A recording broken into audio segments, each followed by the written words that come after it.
Chapter 275. Sillin and White Knight didn't linger in the city for long. Instead, they found an opportunity to sneak out. They ran into Qi Lafeng and Sadia, who were anxiously waiting outside. Sillin and White Knight didn't say a word no matter how much they asked. The more Qi Lafeng and the others knew, the more danger they would be in. After returning to the spaceplane, Sillin and White Knight had a private discussion. Qi Lafeng and the others had no idea what Sillin and White Knight were talking about, but they came to an agreement after White Knight came out. Sillin and White Knight would head to that planet, while the others would wait on another planet. They wouldn't go with Sillin and White Knight. Qi Lafeng and the others didn't agree to this agreement at first. After all, they'd always worked together and worked well together before. Why couldn't they work together again this time? Wasn't it just Black Viper? What was there to be afraid of? But under Sillin and White Knight's insistence, Nikki was the first to nod, and the agreement was finally reached. Dan too was released back to the city the next day. They flew away from the gray planet and landed on a planet with decent development. Then they split up. Sillin, White Knight, and Huimao piloted a spaceplane to their destination planet, while Nikki and the others waited on the same planet. Sillin and White Knight specifically told them to be careful. After all, there was no telling if Black Viper's spies were spying on them from the shadows. It was better to be vigilant. After Sillin and White Knight left, Nikki and the others stayed in the spaceplane's control room to discuss what Sillin and White Knight had learned in the city. Why were they so adamant about not revealing anything? Although they didn't know the reason, they knew that it had to be a big secret. Otherwise, Sillin and White Knight wouldn't have been so tight-lipped. What's the reason? Sadia swung his legs in his chair, a conflicted look on his face. What I don't understand the most is why only Sillin and White Knight are allowed to go. Why can't the rest of us go? Qi Lafeng asked. Because you weren't recommended, a voice said. It wasn't the voice of any human or beast. It was slightly immature and completely unfamiliar. Who? Nikki's group, the lizard, and the wolf all went on high alert, but they couldn't find anyone. Their detectors didn't react at all. There was no warning, no strange activity. At this time, all the screens in the control room, be it the analysis screen or the imaging screen, had the same image on them. It was a crawling viper covered in eye-catching black stripes. On the other side, Sillin and White Knight piloted the spaceship toward their destination planet. According to the markings on the star map, they had already entered an unrecorded area. Many of the planets were unfamiliar to them, and many of them were non-habitable. The environmental conditions on them did not allow humans to live naturally. They continued flying and finally found the planet. From space, the planet looked similar to the image Gu Chang'an had shown them. Gu Chang'an had not lied to them about this. There were some orbiting satellites around the planet, as well as some small microarrays for monitoring and defense deployment. Sillin's aircraft flew closer and closer. Just as Sillin was wondering if they would be intercepted by the satellite array, Huimao suddenly opened his eyes and looked at the aircraft's display screen. In the next moment, a message appeared on the screen. Welcome. Along with the message, there was also a flight path for Sillin and White Knight to follow it. Sillin and White Knight piloted the spaceplane and landed at a port on the planet according to the given flight path. The port was huge, but there was basically no one in sight. There was no human sound other than the sound of machinery. More than 99% of the equipment here was mechanized. A navigation robot flew over and led the way for Sillin and White Knight. Please come with me. Someone is already waiting for you. Someone is waiting for us? Who? After exiting the port, Sillin saw a flying car parked there. The window of the car rolled down, and he finally saw the person sitting in the driver's seat. It really was Guanfeng. When he saw Sillin and White Knight, Guanfeng waved at them and said with a smile, "Come on up, kids." Both Sillin and White Knight felt a sense of helplessness in their hearts at the same time. They had come all the way here and gotten themselves covered in mud, but not only was the culprit unharmed, he looked like he was in a very good mood. "Are you messing with us, Coach Guan?" Sillin said after they got into the car. "Hehe, if you say so. However, this is a rare opportunity for you. I believe you won't disappoint me." Guanfeng started the car and left the port. The flying car was on autopilot, and the windows were specially made so that neither Sillin nor White Knight could see what was going on outside. Guanfeng turned around and looked at the silent Sillin and White Knight with a warm smile on his face. But to Sillin and White Knight, he looked like a fox no matter how they looked at him. "You've met Gu Chang'an, haven't you?" Guanfeng asked. It was a question, but his tone was certain. Sillin and White Knight nodded. "Then I'm sure you already know some things. My background is pretty complicated, but don't overthink it. This is Black Viper's territory, but don't look at it the same way you used to." This was the second time Sillin had heard this. Gu Chang'an had told them this before, and Guanfeng was saying the same thing now. If they didn't look at Black Viper the same way they used to, then what kind of attitude should they use? Guanfeng didn't mind Sillin and White Knight's silence. He continued, "I know you're angry, but there are some things I don't have a choice in. I only feel at ease when I find someone suitable and trustworthy." "What does Gu Chang'an mean by recommendation and succession?" Sillin asked. "About that." Guanfeng tapped a finger on his knee. "Recommendation is exactly what you think it is. I have a recommendation, and I'm recommending the two of you. As for succession, it's literally what it means. Some people in Black Viper are about to step down.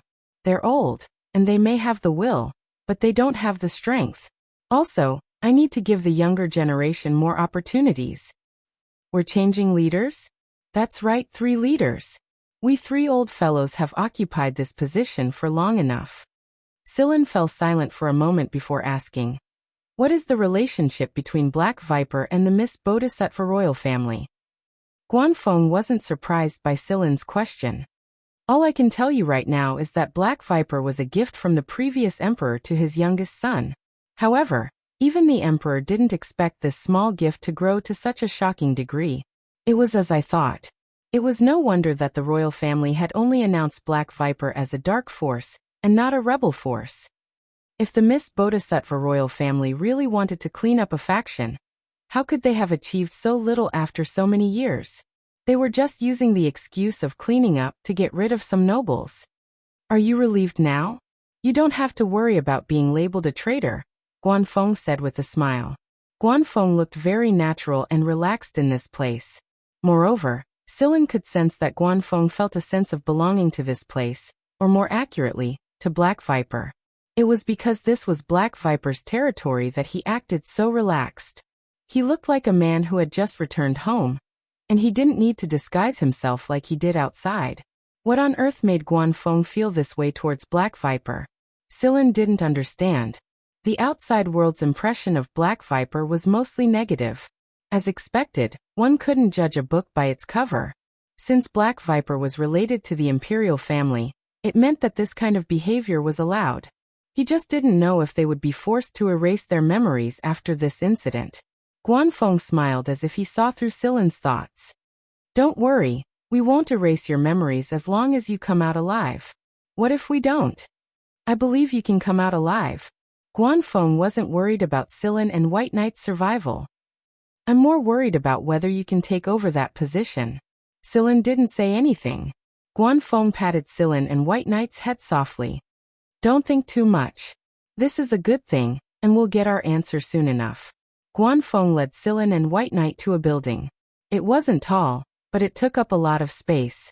Unlike the desolation at the airport, there were a lot more people here, and they could hear a lot of people walking around. Everyone saluted and greeted Guanfeng when they saw him. Chief Wind.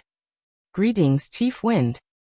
Many of these people weren't physically strong, probably because their main job was to work with their brains. However, they gave Sillin a very strange feeling. He couldn't quite put his finger on it. White Knight didn't say anything, but his eyes flickered a little when he looked at the people around him. He seemed to understand something. Even though there were more people here, most of them were still robots. They moved among the crowd in human form, and didn't look aggressive at all. Guanfeng led Sillin and White Knight straight into a warehouse. It was an armory. Take whatever you need. There's no food though, so you'll have to deal with it yourselves. This is like a survival test in the wild, but this is all I can offer you, Guanfeng said. Sillin and White Knight had learned a bit about the planet's terrain from Gu Chang'an, so it was easier for them to choose which tools and weapons to bring with them. Guanfeng's Purgatory Thunder Snake was also on the weapon rack, but there was no Purgatory Thunder Snake S. "Oh right, I found this in your kitchen, Coach Guan." Sillin took out the cylinder and the kid and passed them to Guanfeng. I didn't think you'd actually find it. Keep it, but don't use it. This gun isn't finished yet, so it could easily kill itself." It was true that Guanfeng had purposely left the gun in the kitchen, and he had done something to it. Some of the parts were assembled incorrectly, and the deflection wasn't right either. It didn't look like much, but there was no way that the gun would hit its target, and it could even kill itself. When Sillin was choosing his weapons, he didn't look for some cool-looking gun with compound functions. Instead, he looked for tools. Guanfeng was very satisfied with Sillin and White Knight's performance. The time limit is 30 days. If you can stay there for 30 days and survive, then you'll have completed the mission. Someone will come to pick you up when the time comes. Do your best and don't embarrass me. I've made a bet with someone before. Guanfeng sighed when he saw Sillin's expression. Don't look so reluctant. Just think of this as a semester test. If you pass it, I'll give you all A's in AF1's semester test. Sillin didn't care about the semester test. He was sure that he could pass it, but getting all A's was a bit tempting. After all, getting all A's was a good thing. I know. You're my tutor after all. If he didn't listen to his tutor, he might not even be able to graduate. Goryo had told Sillin this before. After they were done choosing, Guanfeng brought Sillin and White Knight to the rooftop. There were 2 airplanes parked there. Guanfeng and Sillin went up to one of them first. Do your best and don't embarrass me. If you pass, forget the semester test and the Purgatory Thunder Snake S. I'll support you even if you want to marry every girl in the school. Sillin leaned back in his seat and shot Guanfeng a sideways glance. You're talking a lot today, old man. Guanfeng chuckled and patted Sillin's head. Go and have some fun with the people inside. Sillin didn't know who the people Guanfeng was talking about were, but it couldn't be anything good. After Sillin left, Guanfeng looked at White Knight. Do you know why I sent you here? I kind of understand. I told you a long time ago that you're not an anomaly. You're not isolated. Guanfeng glanced at the people rushing back and forth downstairs and continued. You didn't join the army, you didn't join any noble force, you didn't join the Imperial Guard, and you even rejected Wing's invitation. Isn't it all because you want a suitable position? Now you have one, but whether or not you can get it depends on your own ability. I know. White Knight's voice wasn't loud, but it sounded like he was determined to get it. After White Knight left, a small old man in work clothes walked up to them. Are these the 2 you were talking about? The white-haired one is fine, but the black-haired one doesn't seem too willing. You're forcing a duck onto a perch. What can I do? These are the only 2 trump cards I can bring out. The other students aren't cut out for this at all. The small old man curled his lips. It's good enough that you even have one. Not to mention that you're taking out 2 slots at once. Look at Gu Chang'an, he can't even take out one. At this point, the old man suddenly looked at Guanfeng.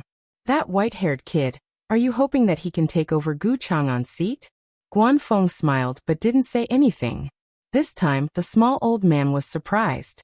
That white-haired kid is that kind of person? He doesn't say anything, but I can't tell what kind of person he is. It looks like you've spent a lot of effort to cultivate him. Guanfeng looked in the direction where the plane disappeared. I was hoping for one, but I didn't expect to run into another one. I'm very satisfied with him in all aspects.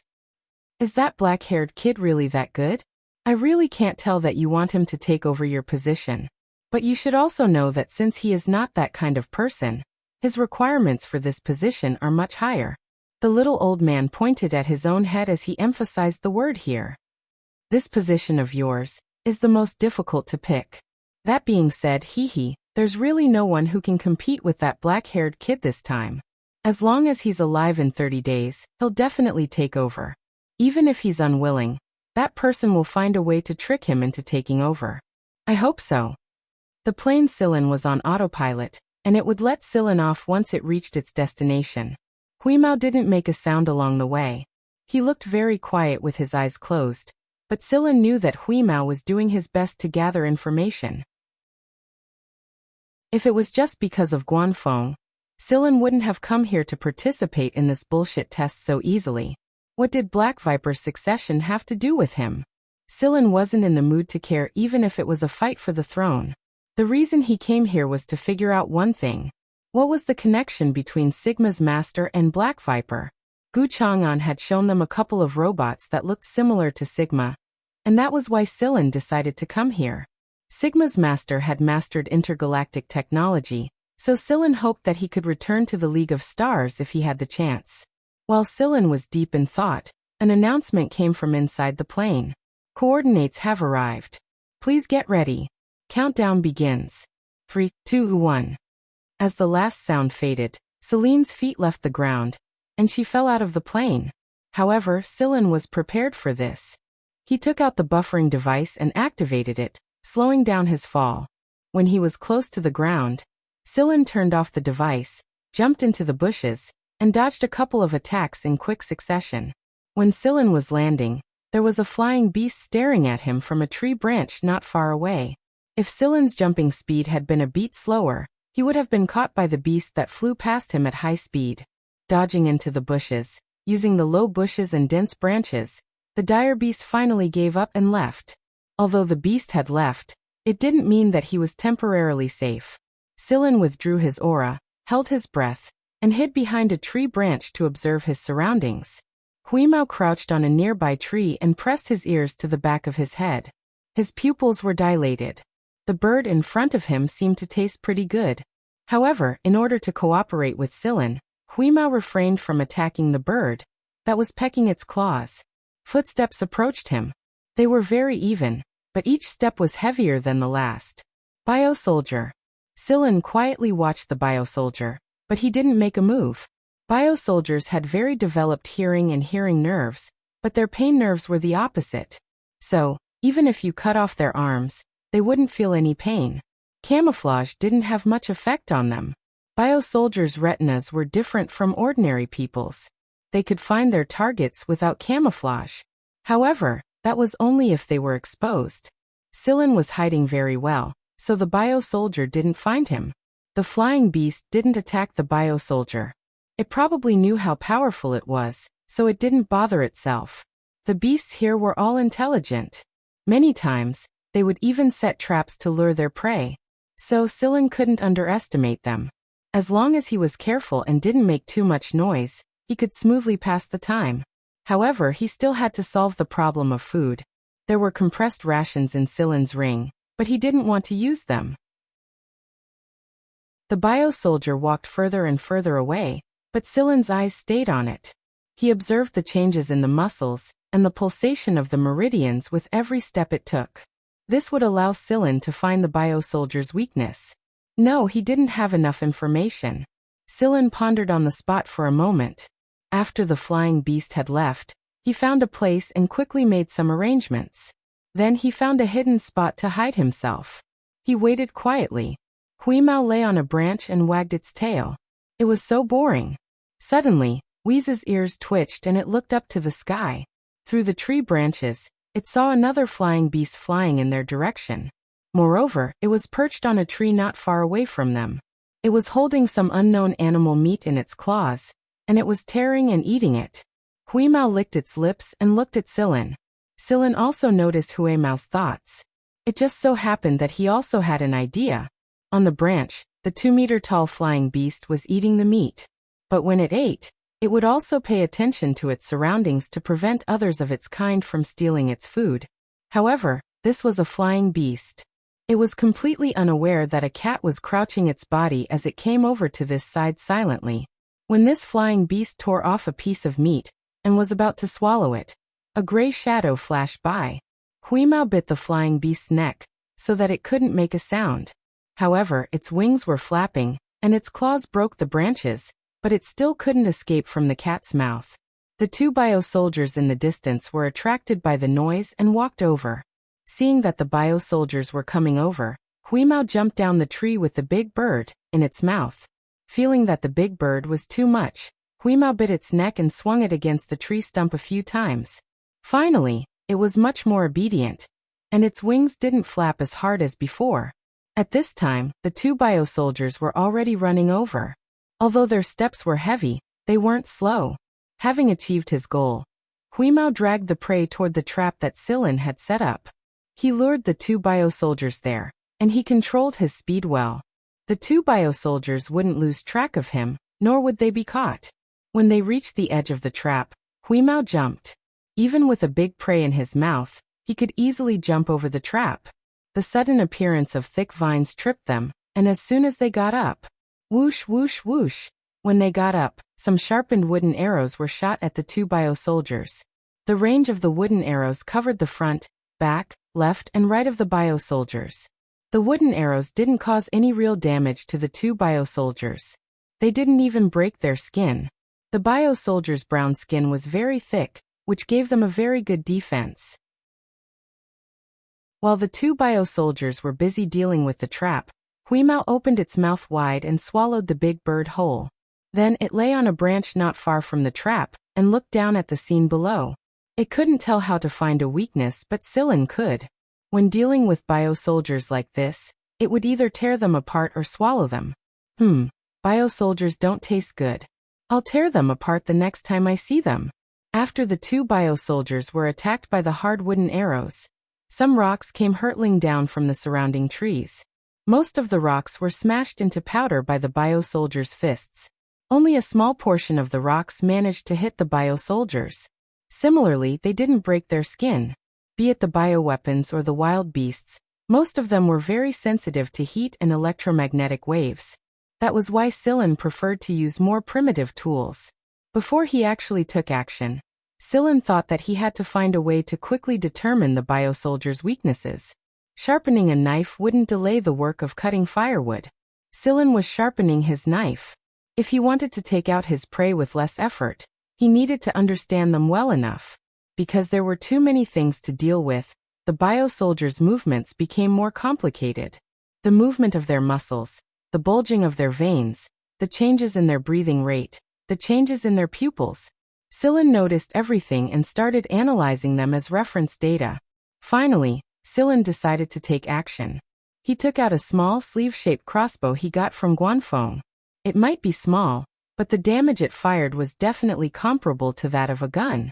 Whoosh! An arrow accurately hit one of the bio-soldiers 7 centimeters below its ribs. The movement of the bio-soldier that was shot by the arrow became slower and slower until it finally stopped. Silin knocked another arrow and shot it at the remaining bio-soldier's abdomen. Just like the previous bio-soldier, after being shot, the bio-soldier's movements became slower and slower before coming to a complete stop. The arrow sank into the bio-soldier's body, and brown blood flowed down the arrow. Noticing that more bio-soldiers were coming their way, Silin waved his hand and signaled Huimao to get ready to escape. Before they left, Silin touched a bit of the bio-soldier's blood with a tree branch and wrapped it with leaves to prevent the smell of the blood from attracting other wild beasts. 6 or 7 bio-soldiers passed by after Silin and Huimao left. However, they only shot a curious glance at the 2 frozen bio-soldiers before leaving. After all the bio-soldiers had left, a figure emerged from the forest. It was a young girl. Although she looked very cute, her face was expressionless and expressionless. When her gaze fell on the 2 frozen bio-soldiers, a hint of curiosity finally appeared on her expressionless face. The girl walked over to them. She made almost no sound when she moved. The 2 bio-soldiers were completely dead, and brown blood was still dripping from their bodies. The girl looked at the 2 bio-soldiers for a moment before circling them once. Then she stopped and took out a thin scalpel. 2 minutes later, the 2 bio-soldiers who were shot dead by Silin were still standing. It was hard to tell from their backs, but if someone walked up to them, they would definitely vomit if they didn't have good control over their bodies. The 2 bio-soldiers were dissected, and even their veins were peeled off one by one.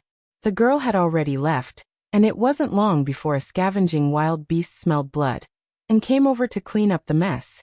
In the end, everything returned to normal. All that was left was the wooden arrow that had been trampled into pieces, and a puddle of brown blood. Chapter 276. Sillin and Huimao stayed in the forest for 3 days, and they had a general understanding of the rules of survival in the forest. Bio-soldiers and dire beasts divided the world, but there were different classifications among them. There were a few levels of bio-soldiers. The ones that Sillin had encountered before were all beginner-level bio-soldiers. The higher the level of the bio-soldier, the darker the color of their skin. During the past 3 days, Sillin had encountered a high-level bio-soldier. His skin color was very dark, and he could clearly sense that his skin was incredibly tough. The same arrow could completely sink into a beginner-level bio-soldier, but it could only break a layer of skin on a high-level bio-soldier. It couldn't do any real damage. So, after Sillin encountered the high-level bio-soldier, he began to think of ways to modify the crossbow. As for food, Sillin ate some fruits and plants. Just like Huimao, he ate raw meat. Sillin had experienced this a long time ago, and he didn't have any psychological or physical resistance to it. The slightest heat could attract a lot of insects and beasts. Those things were like moths, and when they saw a source of heat, they would rush toward it. It was true that many of the machines in the forest had hidden dangers. So, during the 3 days that Sillin had been here, he hadn't seen any signs of gun attacks.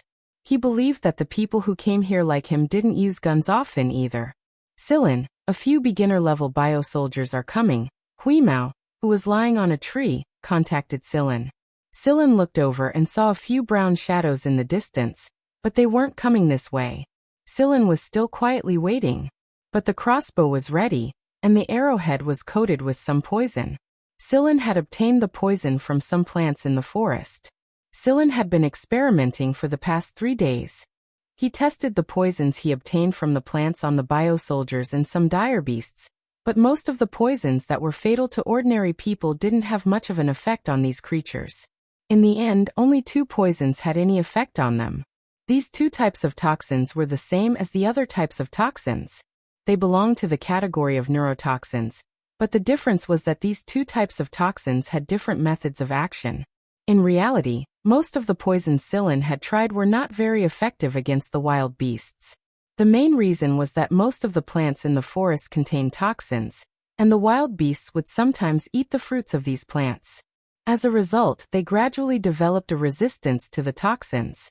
As for the bio-soldiers, they were the same. However, it was not that they had developed resistance, but that it was a matter of genetics. The 2 poisons that were effective could inhibit their polysynaptic reflex arcs, interfere with neuromuscular conduction, and cause their muscles to relax. The bio-soldiers had very developed muscles, and their explosive power was very strong. Although this kind of poison could not directly make the bio-soldiers lose their ability to fight, it could serve as a buffer and buy more time for Sillin to deal with it. Suddenly, Huimao's ears twitched. A large number of bio-soldiers are coming. There are even high-level ones among them. Sillin frowned. Why had so many bio-soldiers suddenly appeared? These bio-soldiers did not have group consciousness like normal people. Most of the time, they were more scattered, and sometimes they would even kill each other. But what was going on now? Sillin could also hear the commotion, and they were moving very quickly, as if they were chasing something. The steps of the bio-soldiers were relatively heavy to begin with, and this was especially obvious when they ran. If one was like this, then a dozen or so of them gathered together, the commotion would be very loud. Moreover, there were also other wandering bio-soldiers joining them, so the group grew larger and larger, and the commotion became louder and louder. The bio-soldiers that Sillin saw had clearly heard the commotion, and they were looking for the source of the commotion. Finally, Sillin found the culprit who had caused this commotion. In front of nearly 20 bio-soldiers, there was a person who looked rather thin and weak, running as fast as he could. He was moving very quickly, or else he would have been caught by the bio-soldiers. And in front of the group of nearly 20 bio-soldiers, there were 2 bio-soldiers whose skin color was clearly much darker. They were high-level bio-soldiers. Sillin was puzzled. How did this person get involved with so many bio-soldiers? And he had provoked more than one high-level bio-soldier. The person running in front of the group of bio-soldiers seemed to be in a very bad shape, but he seemed to be in good spirits. Sillin could not help but admire this. Although he did not know how long he had been running, it seemed like he could continue for a long time. Because of this group of bio-soldiers, There was no need to worry about the dire beasts. When the dire beasts saw the large group of bio-soldiers, they would obediently avoid them. The person and the bio-soldiers were getting closer and closer, but according to their original route, they would miss the place where Sillin was hiding. At the closest, they were about 20 meters away. Sillin did not choose to run away. Based on his understanding of the bio-soldiers over the past few days, the bio-soldiers would not be able to discover him. If he left rashly and caused some commotion, he would definitely be implicated. Sillin did not want to provoke so many bio-soldiers, not to mention that there were 2 high-level bio-soldiers among them. Just as Sillin was wondering what this person had done to the bio-soldiers to trigger such a large group of people to chase after him, the group of people was less than 50 meters away from Sillin. Suddenly, the person made a sharp turn and ran directly toward Sillin. Sillin's eyelid twitched, and he had a bad feeling. The person had clearly noticed Sillin as he ran. Trying to drag me down with him? Sillin quickly packed up his things and gestured to Huimao to get ready to run. Now was not the time to deal with that person. The person ran like the wind, and when he got close to Sillin, he looked at Sillin with a look of exasperation and said in a low voice, "Do you want to die? Hurry up and run." Sillin. If it were not for the fact that this person's eyes did not contain any malice, and instead were clearly filled with worry, Sillin would definitely have strangled this guy to death. If it weren't for this bastard, would they have been discovered by those bio-soldiers? Hurry up, follow me." Before the person could finish, he realized that Sillin was running a bit faster than him. "Don't run into the dense forest," the person yelled anxiously. Sillin curled his lips. "Do you think I don't know?" Thus, the number of people chasing after the bio-soldiers increased from 1 to 2. Sillin had already memorized the terrain of this place, and Sillin had even set up traps in a few places, just in case. However, he had only set up those traps for a day, and this what-if had come. Sillin ran in front, and the person saw that Sillin was not running in the direction of the dense forest, so he followed. When they reached the side of a hill, Sillin ran in an arc, and then made a small turn. The person following Sillin also ran in the same direction as Sillin. As the person ran, there were banging sounds coming from behind. The person did not look back, but Sillin did not stop, so he did not stop either. With the delay from the traps, Sillin left the bio-soldiers further and further behind. Finally, after confirming that he had completely shaken off the bio-soldiers, Sillin stopped in a small hidden cave. This cave was found by Sillin on the first day. At night, Sillin and Huimao rested here. The stone around the cave was very hard. As long as the main entrance was blocked, the dire beasts would not be able to enter easily. To be on the safe side, Sillin set up a lot of camouflage around the cave, and he also used several kinds of tree branches to cover up his smell. He also cut out 2 exits in the cave, which could only accommodate 1 person at a time. Even if the large dire beasts found these 2 exits, they would not be able to enter. As for the bio-soldiers, their muscles were so developed that they were directly enlarged, so it was difficult for them to enter. The person followed Sillin here, and as soon as he arrived, he rolled on the hay. "Tired. I'm so tired." Sillin originally planned to use the knife to interrogate the person, but it seemed that the person did not feel Sillin's hostility. He just rolled on the hay that Sillin had used as a temporary bed, and then fell asleep. Looking at the person, Sillin had no idea what he was thinking. Even when Sillin placed the knife next to the person's neck artery, the person did not react. Heartbeat, blood flow, pulse, everything indicated that if this person was not an experienced sly fox who was skilled in psychological tactics, then he was an idiot. Sillin believed that it was the latter. Huimao walked around the person and sniffed. Other than the smell of some plants, there is no other smell. Besides, there is nothing on him except for a dagger. He also knows how to use the smell of plants to cover up his smell. But what kind of person is this guy? Logically speaking, the people who were recommended for the test should not be at this level. Sillin took the dagger that the person was carrying. The quality of the dagger was very good. It was sharp, light, and resistant to corrosion. It was very suitable for this person. "Should I kick him out?" Huimao asked. "Ignore him for now. Let's take a break." Sillin did not feel any malice from this person. Sillin had always believed in his intuition. But this person gave Sillin a feeling of helplessness. There were always some people who thought that they had done a good deed, but they did not know that the effect was the opposite. This person looked very simple, and did not have many thoughts. Like Huimao, he did not know how to lie. Moreover, in addition to running fast, his physical strength was not good. In terms of combat power, it was estimated that he was trash. And what puzzled Sillin was that from the person's clothes, he had at least stayed in the forest for more than 10 days. In other words, he came earlier than Sillin. There were many scratches on his clothes. Some were from plants, and some were from animals, but this person was still alive. The dark circles under his eyes were very heavy. It was likely that he had not slept well. That was why he could sleep so soundly after running in a sorry state. Finally, after sleeping for 2 hours, the man finally woke up. He was still a little groggy after waking up. He stared at Sillin and Huimao for a moment before letting out an ah. It looked like he remembered who he was. "Who are you?"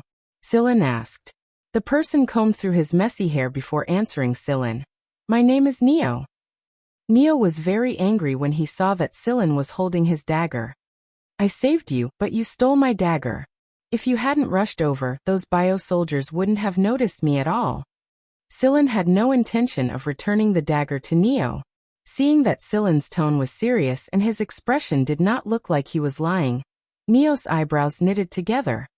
"Is that so? But at that time, I really wanted to warn you, so I ran over." Sillin put on a doubtful expression. "You don't believe me? Look at my face and you will find the answer." "Dark circles under your eyes?"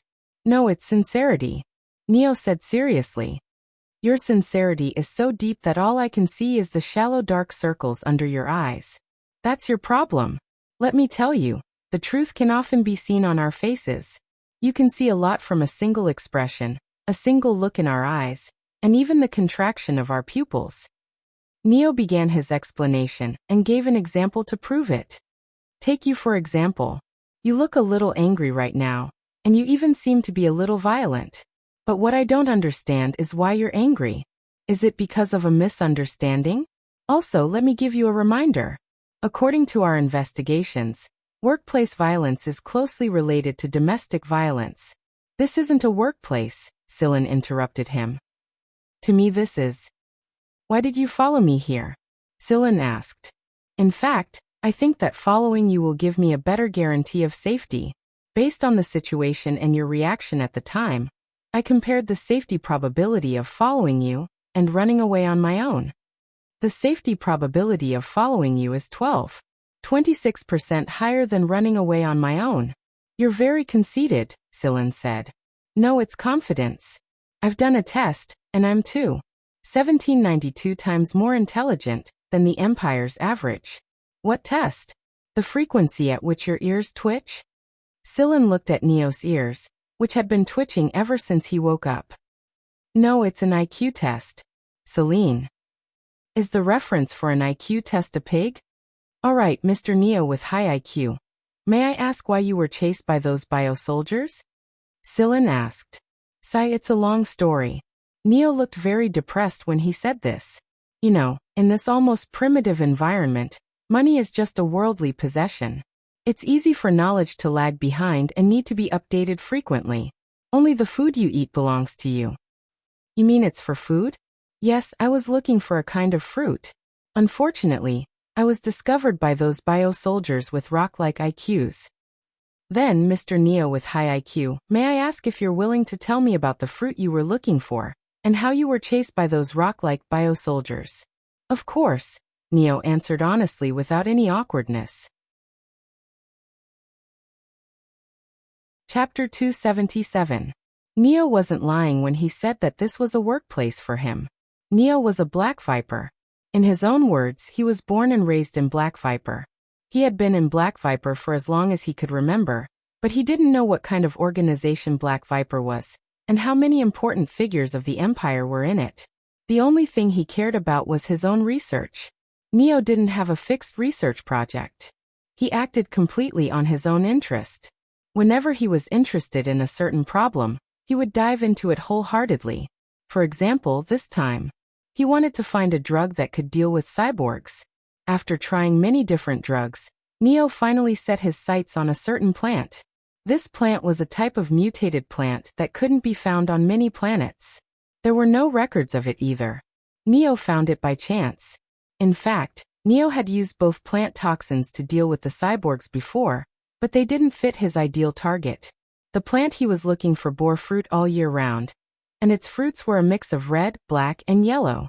It was incredibly colorful, and it gave off an intoxicating sweet scent that attracted the attention of nearby birds and beasts. When the birds and beasts ate the fruit, they would immediately go limp and die quickly. The dead animals would become fertilizer for the plant. The plant's roots would secrete some special substances that changed the composition of the soil and allowed microorganisms to live in the surroundings. The existence of these microorganisms would make the dead animals rot faster. It was a mutually beneficial relationship. For other animals, it was a double kill. I named this plant tricolored bean. However, tricolored beans are very difficult to find. I've only found 2 of them so far. One of them has been used up, and the other one was discovered by the bioweapons before I could pluck it. Neo was a little depressed when he mentioned this. He was so close. His hand was less than 10 centimeters away from the tricolored bean at the time. What a pity. Since he attributed the whole thing to a low-probability event, Neo didn't feel that he had made a mistake. As for the so-called low-probability event, it was actually a pile of bird poop that fell from the sky at a critical moment. It hit the leaves around Neo and attracted the attention of the bioweapons nearby. That was why there were no absolutes in this world. Even if Neo had planned everything out perfectly, he wouldn't have expected a pile of bird shit to fall on him at a critical moment. For the bio-soldiers whose vision and hearing were more developed, the paw sound was already loud enough. Sillin thinks for a moment. The fruit Neo mentioned contained poison that was similar to the 2 he had, but it was obvious that the tricolored bean was much more potent. Where is the fruit you were talking about? Sillin asked. If he could get his hands on the tricolored beans, he would be able to easily deal with a squad of bio-soldiers. Neo thought for a moment before replying. It's a bit far. I ran for 13 hours before I met you. In that case, if they walked on foot, they might not be able to reach the other side in half a day. Sillin looked at the sky. It was almost nighttime, and it was not advisable to move around at night. The temperature outside was relatively low at night, and when the ambient temperature was low, the human body's heat source would be more obvious. For the beasts, this was like a red-hot target swaying around. Sillin and Huimao could adjust their body temperatures, but Neo couldn't. Growl. Neo rubbed his stomach and said, My poor stomach is starting to complain. Do you have any food? Sillin took out a fruit from a corner and tossed it to Neo. Eat it first. Oh, this is disgusting. Neo looked at the fruit in his hand and said disdainfully. He hated sweet food. You're going to starve if you don't eat it. Fine, replenishing energy is the most important thing. In fact, this fruit is very nutritious and contains a lot of sugar. Neo seemed to be saying this to himself, so that he could better accept the fruit in front of him. Neo's face contorted as he took small bites of the fruit like it was poison. He would take a bite to calm himself down before continuing. Sillin put a hand to his forehead. Why is there someone like this here? Are black vipers only freaks other than robots? Not long after. Aya. Neo suddenly cried out. What's wrong? Sillin and Huimao turned to look at him. Neo rolled around on a pile of hay while clutching his stomach. Then he said with difficulty, I don't feel good. My heart rate is abnormal, my stomach hurts, and I have a strong urge to defecate. In other words, he had diarrhea. Sillin covered his face with his hands. I'd be a fool to believe you. Therefore, to prevent Neo from polluting the cave by defecating, Sillin quickly dragged him to a relatively safe place further away from the cave. 15 minutes later, Sillin dragged the exhausted Neo back into the cave after he had solved his problem. Based on the thinness, shape, color, and smell of the excrement, I eliminated parasites, indigestion, bile duct obstruction, intestinal infection, and other causes. There is a 42% chance that the excrement was caused by a disrupted digestive system. In other words, the culprit is that fruit of yours. Sillin. He really wanted to kick this guy out of the cave. Before the sky turned dark, Sillin went to look for some nuts so that he could smoothly carry out his plan the next day. While searching for nuts, Sillin and Huimao both solved their own food problems. Sillin ate a small wild beast raw. He wasn't going to bring this raw food back to the cave for that idiot with a weak stomach. That would be asking for trouble. That being said, Neo knew this area very well. Moreover, he had a foothold somewhere in the area.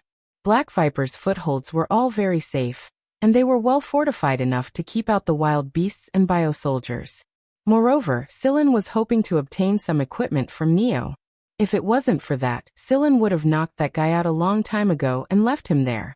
This planet's magnetic field was a little strange, and Black Viper had covered this area with an interference field that increased the instability of subspace items. Therefore, even though the Gen family's identity ring was a little special, Sillin didn't use it as much as possible. He always carried his crossbow and gun with him. He didn't store his food in the ring either. After all, Neo's ability to adapt to nuts was pretty good. After eating the nuts Sillin brought back, his stamina and mental state were much better than before. He no longer spouted infuriating words in a half-dead tone like he had just had diarrhea. Night had fallen. Sillin blocked the cave entrance, camouflaged the cave entrance, and laid down to rest. He looked out from the small crack in the cave. His surroundings were pitch black, and the sky was bright with starlight. However, the land under the starlight was filled with murderous intent. Pairs of bloodthirsty eyes were waiting for prey to appear in the darkness. After resting during the day, the nocturnal animals were now full of energy. They bared their fangs and claws and fought in the dark. He could hear heavy footsteps and strange beast roars from time to time. Sillin withdrew his gaze. Using the faint starlight that shone through the cave ceiling, Sillin saw Neo sleeping on a pile of grass and Huimao curled up in a circle. The two had one thing in common, and that was that their ears were moving. Neo said that his ears could detect danger, but the danger he was referring to was limited to strangers, wild beasts, bio-soldiers and so on. Back when Sillin had pressed a knife against his neck while he was asleep, the guy didn't react at all. It was probably because he had categorized Sillin as someone he knew, and he deemed Sillin to be harmless. As for how he thought that, Sillin didn't know. The next day, Neo was full of energy after a good night's sleep. He actually started doing aerobics in the cave. Save your stamina. I won't help you if you get chased by bio-soldiers or wild beasts again, Sillin said. Don't worry, I understand. Sillin looked at him suspiciously. He didn't know if this guy meant the same thing when he said he understood. They cleaned up the cave and concealed themselves well. Although they didn't know if they would come back after circling around, they absolutely had to keep this place a secret. They couldn't let others discover it and occupy it. Neo might be a bit of an idiot sometimes, but he was a pretty experienced man when it came to surviving in this place. Both Sillin and Neo avoided the bio-soldiers and wild beasts on their way to the place Neo told them about. However, Sillin suddenly saw 3 dead bio-soldiers when they passed through a certain area. These 3 bio-soldiers hadn't been dead for long, so when Sillin discovered them, there were only a few small beasts chewing on their prey. When they saw Sillin and Neo, the small beasts let out a few threatening roars and scattered. They probably knew that the people in front of them weren't to be trifled with. The 3 bio-soldiers had been shot in the head, and all of them had been shot in the same place. There was a bullet hole between their eyebrows. However, it was obvious that this bullet hole wasn't the direct cause of death. There were more bullet holes in other places, and they were visible from the back of the bio-soldiers' bodies. These bullet holes should be the real cause of their death. After they died, they were dissected. The person who dissected them was very skillful. He must have been an experienced veteran. Huali, Neo said. Who are you talking about? Sillin looked at Neo. Judging from the situation, there's a 68% chance that Huali is the culprit. However, she normally doesn't kill bio-soldiers herself.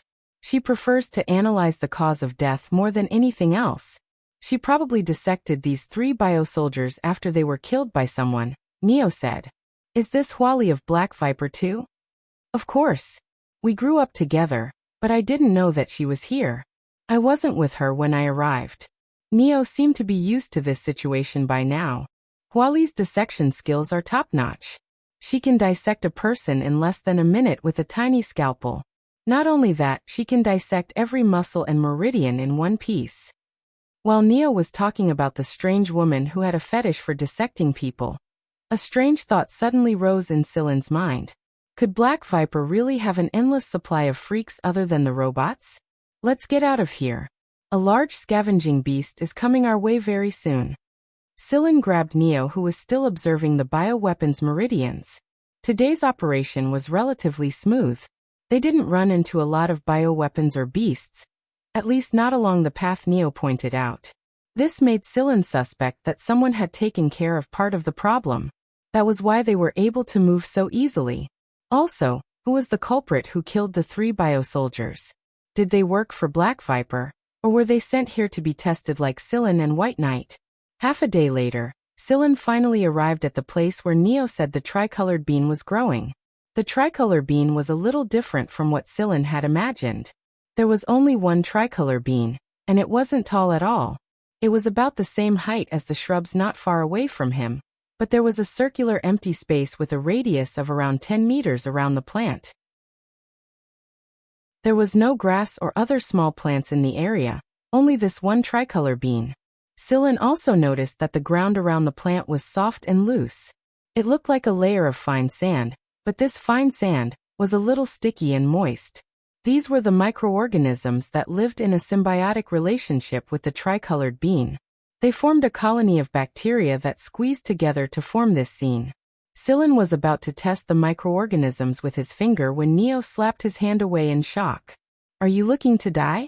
These microorganisms are poisonous. Silen thought. Of course I know they're poisonous.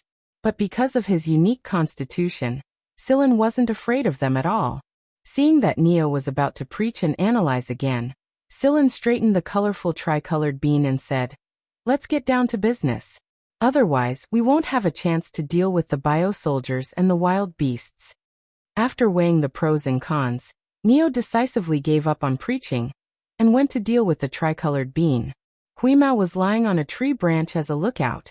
A wild beast passed by in the distance, but it wouldn't pass by here. This place was relatively safe.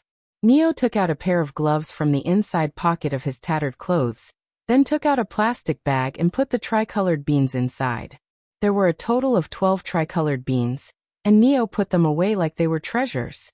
While Neo was dealing with the tricolored beans, Silen used his finger to touch the bacterial colony on the ground, and the tricolored bean plant when Neo wasn't paying attention. The moment his finger touched the plant, Silen learned a lot of information about the plant and the bacterial colony on the ground. The poison contained inside the plant was far more potent than the 2 poisons Silen had obtained earlier. Most of the toxins that worked against the biosoldiers were concentrated inside the fruit, so the poison extracted from the fruit should be very effective against the biosoldiers. According to the plan, the duo would go to Neo's temporary workplace after finding the tricolored beans. Half a day later, Silen finally arrived at Neo's place. This place looked like a tree growing on a cliff. A tree? Yes. However, this tree was only a door. Neo opened a certain part of the tree and checked his identity. The tree's trunk opened up to form a 1.8-meter-tall door. Someone was here, Neo said with a frown. After entering the tree, the door closed again. However, sunlight could still shine in from the outside. It was just that the people outside couldn't see what was inside. There was also an emergency light source here, and the walls were made of special materials. No one outside could detect the heat signature of this place, so it was possible to use thermal weapons or electrical equipment here. The elevator inside the tree sent Silen, Huimao, and Neo underground. To be more precise, this was the inside of the cliff. Black Viper's people had built a workshop inside the cliff. While they were inside the elevator, Neo brought up the image and displayed the people who had entered during the time Neo was gone. There was a man and a woman. The man looked about the same age as Silen. His skin was dark, and his hair was tied into a ponytail. He was muscular and looked like a fierce beast. However, the image showed that he wasn't in good condition. He swayed uncontrollably when he stood up. The woman looked like she was about 13 or 14 years old. She was pretty and cute, but the image showed that she was crying all the time. She was crying so much that she was hiccuping. Her crying seemed to annoy the man. He yelled at her several times, but she didn't stop crying. Your friend? Sillin pointed at the woman and asked Neo. You can say that. What a pain in the ass. Wasn't she a fast runner? How did she get caught? Her intelligence is pitiful. Sillin thought that it was better not to dwell on the issue of intelligence. Neo jumped behind Sillin when the elevator was about to reach their destination. According to his calculations, hiding behind Sillin was 13 times safer than hiding behind Sillin. Sillin took out his dagger and readied his gun. He didn't know why the other party was here, so it was better to be careful. The elevator door opened, and a hall appeared in front of them. There was no one inside the hall, but there was an empty cup inside. Sillin also smelled an unfamiliar scent. Sillin nudged Neo and looked at a tightly shut room at the back of the hall. Over there. Neo said soundlessly. Sillin nodded. Now that he knew that the stranger was inside the room, Neo wasn't afraid at all. This was his territory after all. He set the settings on the light screen on the wall and locked the door. Neo entered his lab and carefully put away the tricolored beans. Then he jumped out and rolled around on the sofa in the hall. I'm finally back. Ahahaha. Sillin. Did you forget that there's someone in the room, and the hostage is someone you know? Neo happily introduced the place to Sillin with obvious pride. He even took out some of the food he made. Although Sillin didn't think the food tasted good, both Neo and Huimao ate it with relish. Maybe it was because the people in the living room were too reckless, but the person hiding in the room finally couldn't hold back anymore. There were communication devices installed in the living room and the room. While Sillin and the other two were eating, the communication device rang and a broken, hiccuping voice said, Neo, there's a bad guy, ugh. Even Sillin was tired of hearing the person burping 3 times with every sentence. Neo was obviously not a compassionate person. He wiped his mouth and pulled up the surveillance footage of the room. When he saw the man pointing a gun at the little girl who was crying and burping nonstop, he said, Who told you to bring him in? Ugh, he said he'd kill me if I didn't bring him in, ugh. Neo stared at the person on the screen. Nausea, elevated body temperature, irregular heart rate, muscle spasms, and retinal bleeding. Are you poisoned? Actually, I suggest that if you want to eat those wild beasts, it's best to roast them before eating them, and they have to be well done too. Most of the wild beasts living here contain toxins in their bodies, and high temperature will break them down. This is common sense. Common sense my ass. Sillin and everyone else in the room had the same thought at the same time. I really want to strangle this bastard, who doesn't even know how to speak. Of course, you don't have to worry about heat and energy when you live here, but it's very easy to get yourself killed outside. It was obvious that the person inside the room knew that he was poisoned, but he couldn't find any medicine at all. He couldn't enter the rooms where the medicine was stored or Neo's lab, so this bedroom was the only place he could enter. Although this person appeared to be a bit fierce, he did not really have the intention to kill the little girl. If he really had evil intentions, would he give the little girl a pillow so that she could comfortably lean on it and not have a backache? It looked like the man was annoyed by the little girl's incessant crying, and he was even feeling a little guilty. Logically speaking, the man wouldn't be so obvious under normal circumstances, but he wasn't in a good state right now. Even though he tried his best to control his emotions, a few of his thoughts were still exposed.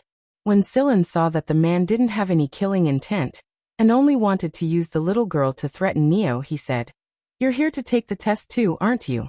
Come out, we're all the same. You don't want to hurt the little girl, and if you don't get treatment soon, you'll die in half an hour at most. It's 27 minutes and 46 seconds, Neo corrected him.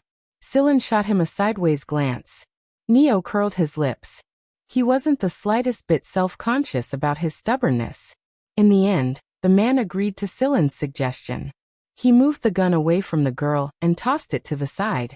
His breathing was starting to become labored, his brain was running out of blood, his vision was starting to blur, and his muscles were twitching so much that he could only lean against the wall like the little girl.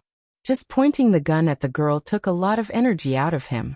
Sillin motioned for Neo to remove the lock on the room. After removing the lock on the room, Neo carefully opened the door and hid to the side the moment he opened it. He didn't want to accidentally injure himself during the fight.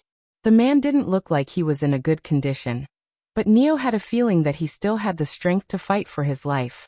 After opening the door, the little girl was still sitting there crying. She kept burping and burping. Seeing that there wasn't any fighting going on outside, Neo poked his head out and said to the girl, "Asho, come here quickly." "Ugh, my legs. Ugh, my legs are numb. Ugh." Neo. Sillin glanced at the unconscious man on the ground and yelled at Neo, "Give me the medicine." Neo disappeared for a while. When he reappeared, he was already tossing the medicine at Chin Lai. "I don't know if it's effective. After all, I don't know what kind of vicious beast meat he ate to be poisoned. However, this medicine has a wide range of effects. Let's give it a try. If it doesn't work, we'll just toss him out." Sillin and the person on the ground. Sillin let out a sigh. "You're on your own now." Sillin opened the bottle of medicine and revealed the syringe inside. He injected the medicine into the man. The man didn't resist or refuse, but Sillin knew that if Sillin had tried to kill him just now, the man would have fought with his life on the line. It was a kind of conditioned reflex. If Sillin's guess was correct, this man was from the military. After the medicine was injected, the man closed his eyes and his body temperature was still rising. Outside the door, Neo had already started recording the man's data and testing the medicine's effects from time to time. Neo looked at the display on the device in his hand. It's working. Although his body temperature is still a bit high, his heart rate is gradually stabilizing, and his physiological indicators are recovering quickly. Half an hour later, the little girl named Asho was drinking fruit juice on the living room sofa with red and swollen eyes. Although she had stopped crying, the hiccups didn't stop. She would hiccup every once in a while, but they were gradually calming down. The man who had recovered was wolfing down the food on his plate. There was an agreement next to his hand. It was the agreement Neo had asked him to sign. The man's name was Wuxia. He didn't know if he was one of the people Sillin had told him to take the test. He had returned to his dorm room to rest after completing his mission, but when he opened his eyes again, he found himself in this damned place. He had nothing on him except a gun and a dagger. Even now, Wuxia was still clueless about what had happened. Neo had asked Wuxia to help him search for some research plants under the guise of his savior, and Wuxia had agreed. He was relatively safe here anyway, so he might as well help this psychopath find some plants before he figured out what had happened. Sillin drew a map of the surroundings and pointed at a place they had passed before. He asked Wuxia, "You killed these 3 beginner bio-soldiers, didn't you?" Wuxia nodded. "Yes, I did. You killed each of them with 2 shots. One to the head, and the other to their vitals. What I want to ask is, how did you know where their vitals were?" Sillin was very confused about this. Wuxia clearly didn't use the same method as Sillin. Sillin always killed the beginner bio-soldiers in 1 shot. Wuxia thought for a moment, and decided to tell the truth. "At first, I shot them in the head, but I discovered that it didn't have much of an effect. Only 1 out of 10 of them died immediately after being shot in the head. Later, I noticed that the core of the bio-soldiers' vitals would issue a survival command after being shot in the head. It would allow them to continue moving, and this core is their vitals. So that's how it is." Sillin nodded. "Alright, what is this place?" Wuxia asked. Neo had talked too much earlier, and he didn't mention anything he wanted to know when he signed the agreement. Asho was crying and hiccuping, so Wuxia decided to ask Sillin in the end. "This is Black Viper's territory." After saying this, Sillin left a shocked Wuxia behind and went to the lab to extract the toxin. Chapter 278. Sillin didn't put much effort into the extraction of the tricolored bean's toxins. He spent most of the time watching from the sidelines. Sillin knew quite a bit about the process of extracting and purifying effective toxins from plants, and repairing some of the defects in the molecules. Therefore, according to Sillin's past experience, a job like this involved a lot of analysis and calculation, and it required a higher level of knowledge from the worker. If a person were to complete the entire process alone, It would take more than half a day to complete. However, Neo was already used to it. He completed all the work in just 2 hours, and even perfected the toxins that were specifically targeted at a biohuman's constitution. Sillin couldn't help but admire him for this. Sillin was also able to complete all the work in this short period of time, but this was mainly because of Sillin's own uniqueness. At the very least, up until now, Sillin had never seen anyone who could complete so much work in such a short period of time. Even the affiliated schools were a bit lacking in this regard. In this regard, Neo was like a precise calculating machine. Moreover, he had an extraordinary nature and ability to predict his research targets. The moment he started working on a project, he had already planned out the next step, and even more steps and calculations in his mind. Of course, there were certain aspects of this machine that were not working normally. Neo could be called a genius. Just like Neo's obsessive-compulsive tendency to digitize his daily life, he was also very strict when it came to his experiments. Even the RAS thought that the precision of his data was too harsh.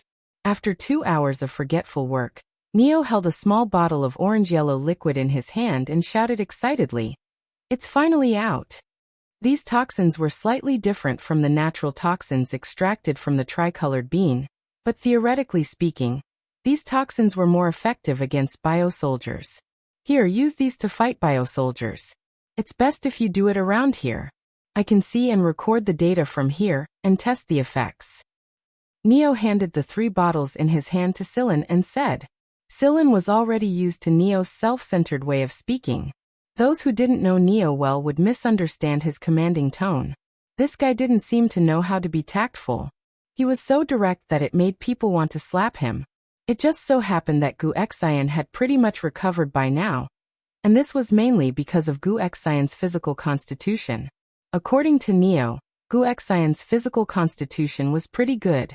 His body had developed a resistance to the poison, and he would be fine the next time he came into contact with the same type of poisonous meat. "Aren't you afraid of getting poisoned?" Sillin asked Neo. Even if the Black Viper's people had a safe place to stay and heat up their food, they couldn't guarantee that all the food was safe, right? How could a physique like Neo's and Asho's, whose eyes were red from crying and who was still hiccuping non-stop, possibly compare to Gu Xian? Oh, about that. We were vaccinated before we came here, and we were also injected with the compound antiserum. We won't be as bad as you guys. Also, we were given antidotes and some backup drugs. Speaking of which, Asho, what are you doing here instead of staying at your own place? Neo was very displeased with Asho's behavior. Sillin and Gu Xian covered their faces. Asho, who had just stopped crying, was crying and hiccuping again.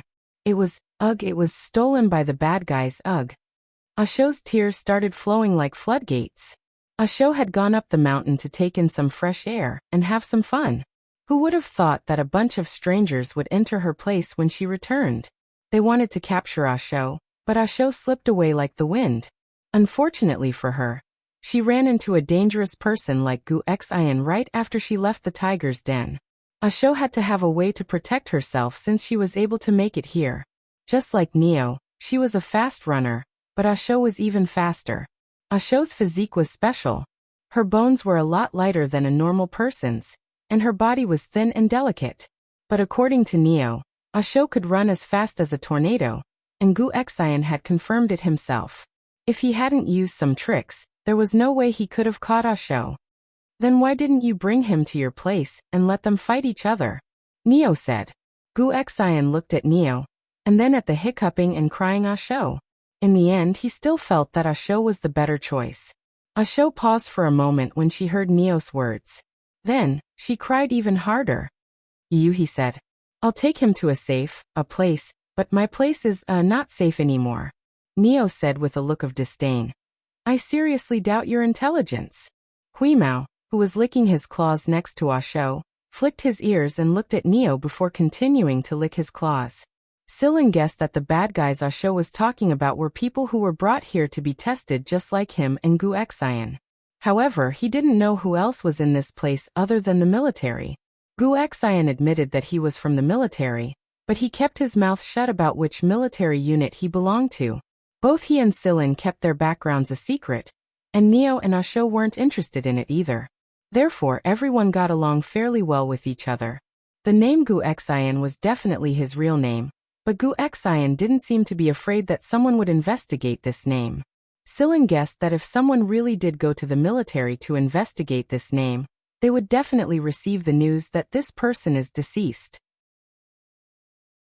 The people who were allowed to come here were definitely the special kind of people in the military, and their records had been altered a long time ago.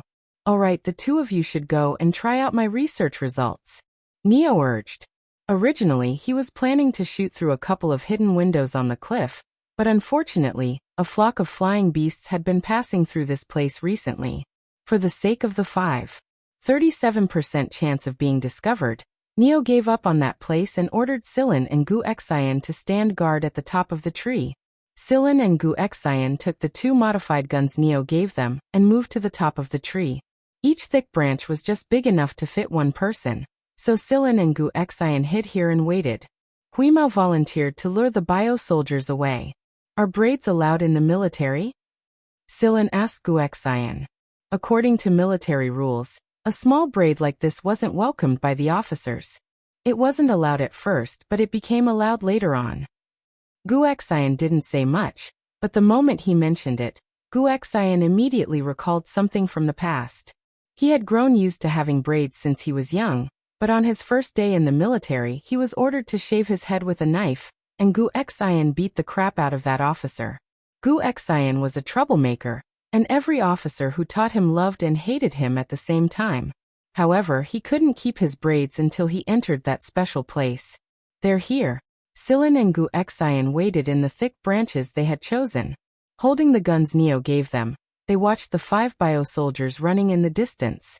Huimao was running in front of the 5 bio-soldiers while shouting smugly. He was treating this as a game. The distance between the tree and the bio-soldiers was about 3,000 meters, and the wind blew occasionally on this side of the cliff. Therefore, it was a bit difficult. Neo definitely wouldn't be able to hit the bio-soldiers, and he would be able to graze the bio-soldiers' skin without moving.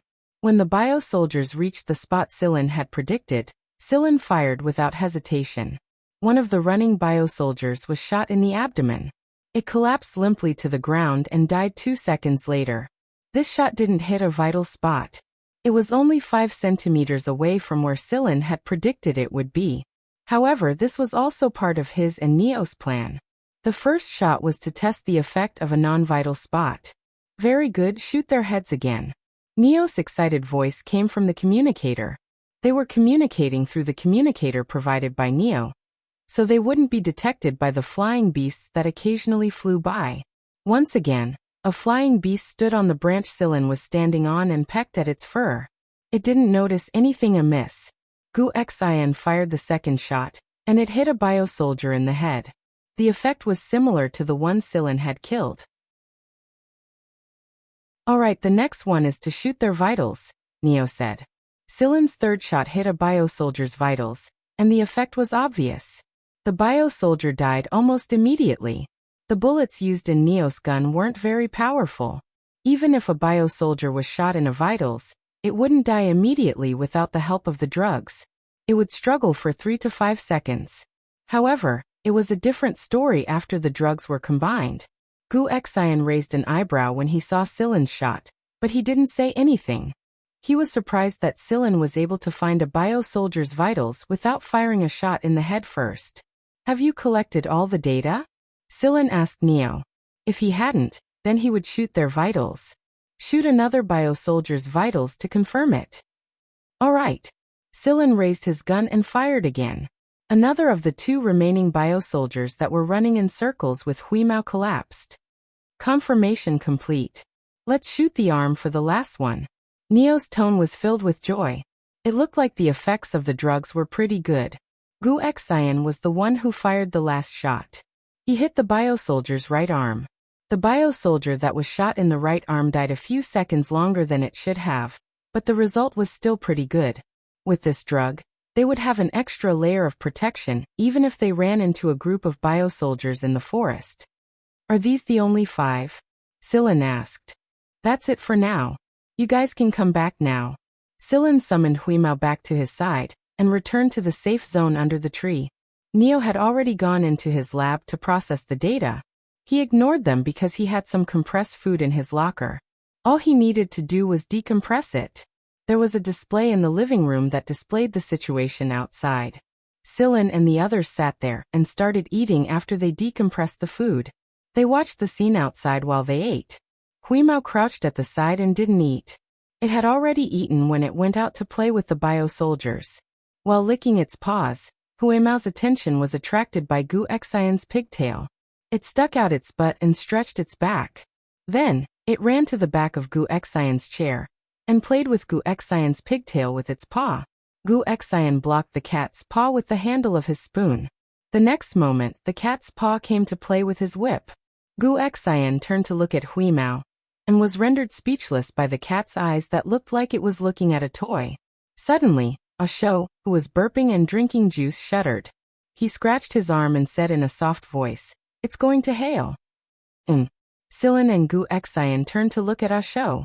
Asho shrunk his head and looked timidly at Silin and Gu Xian. Then he burped and said in a small voice, "There will be a hail in an hour." Both Silin and Gu Xian were very puzzled.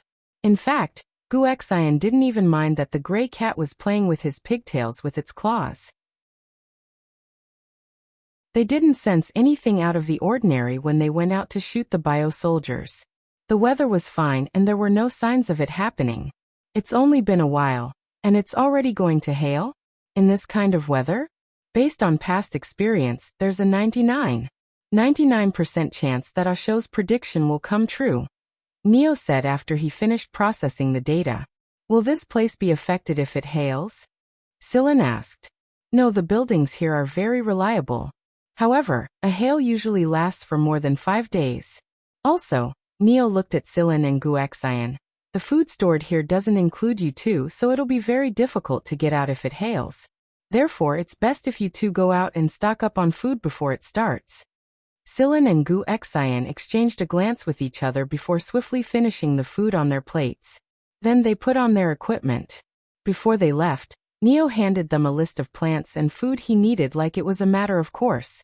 The corner of Silin's eyes twitched. Let's see how it goes. I'll bring you some if we run into it. Of course. Neo nonchalantly went back to his room to sleep. In the past, I would have beat him up for sure, Gu Xian said after he came out. It was true that Neo's tone was very confusing, but he didn't feel like he had offended anyone in the slightest. The same sentence, even if it was a compliment, sounded very sarcastic when it came out of his mouth. Are all the Black Nightmares freaks like this? Gu Xian asked Silin. I don't know, but the two I've encountered are freaks. If the dissecting freak Huali was included, then all three of them were freaks. Both Silin and Gu Xian's targets were small beasts. After they processed the meat, they put it into a bag and heated it up when they returned.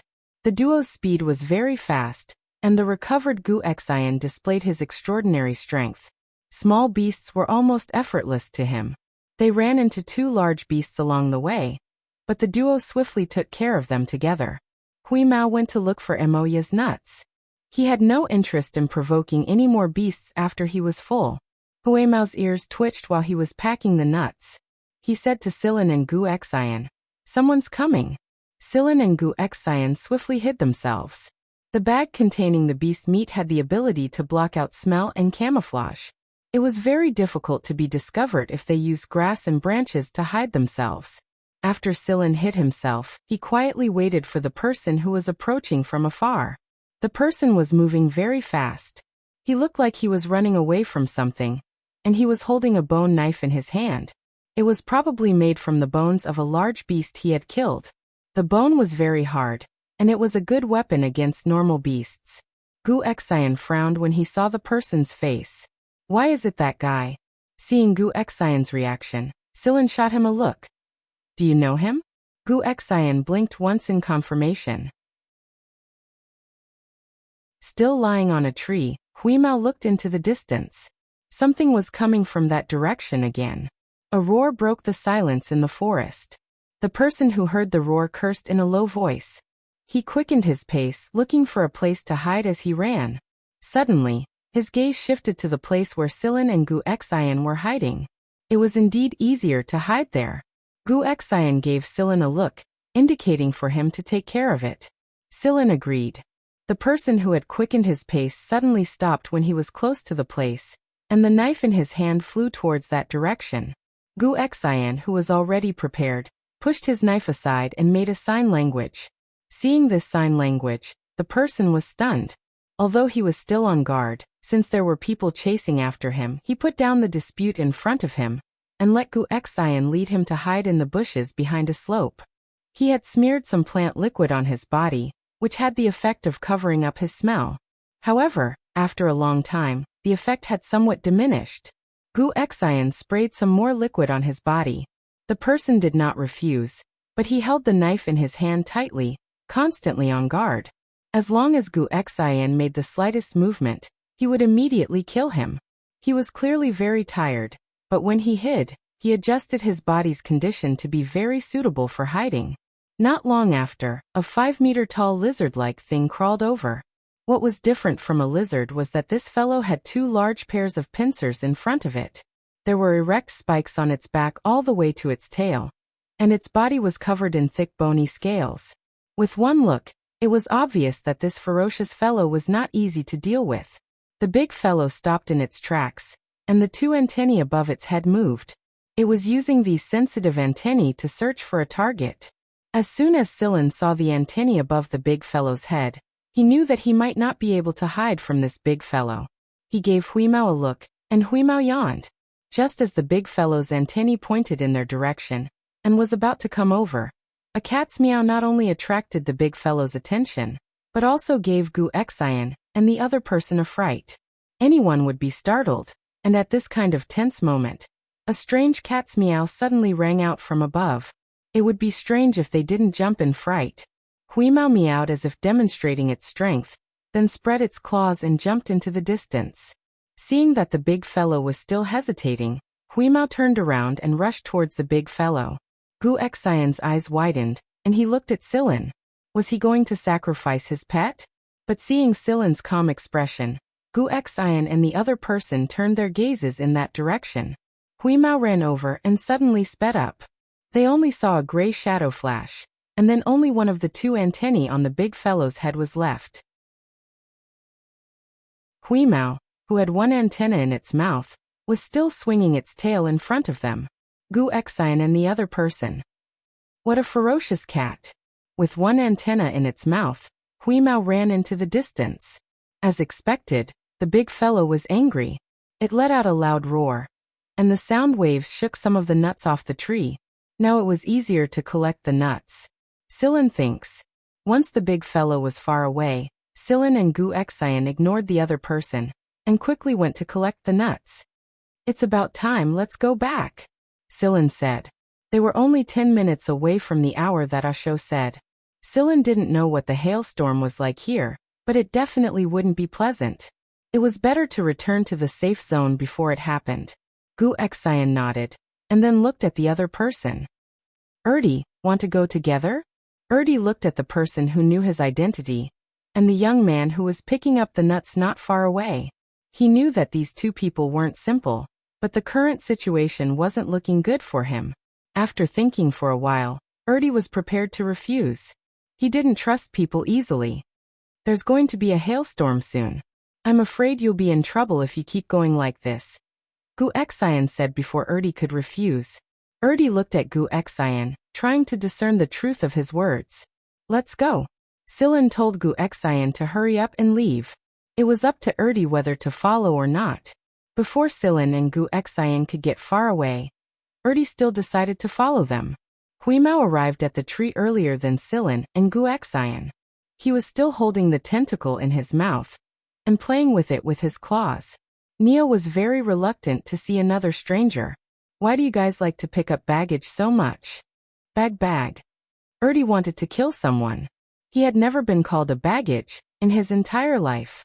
Looking at the skinny and listless Neo who had just woken up, Erdi felt like he could squash the bastard to death with just 2 fingers. Fortunately, Neo was still sleepy, so he went back to his room after a quick trip to the toilet. Inside the living room, Asho was hugging a glass of juice and curled up in a corner of the sofa. The hiccups that had just stopped were starting again when he saw another stranger with a murderous aura. Sillin pointed Erdi to a room with first aid supplies. Knowing Erdi's personality, he wouldn't trust anyone else to treat his wounds. Guexien told Erdi who he was while Erdi was cleaning his wounds. Erdi was a celebrity in a certain circle in the 17th star region. The former leader of one of the top underground forces in the 17th star region, the Blood Orchid, had adopted Erdi as his son. Later, the Blood Orchid had an internal strife due to some external factors. The former leader was assassinated, and Erdi began his path of revenge. In the next 2 years, a number of important gang members were assassinated one after another. Other than that, Erdi's hit list included the planetary government, some important government officials and nobles from other planets.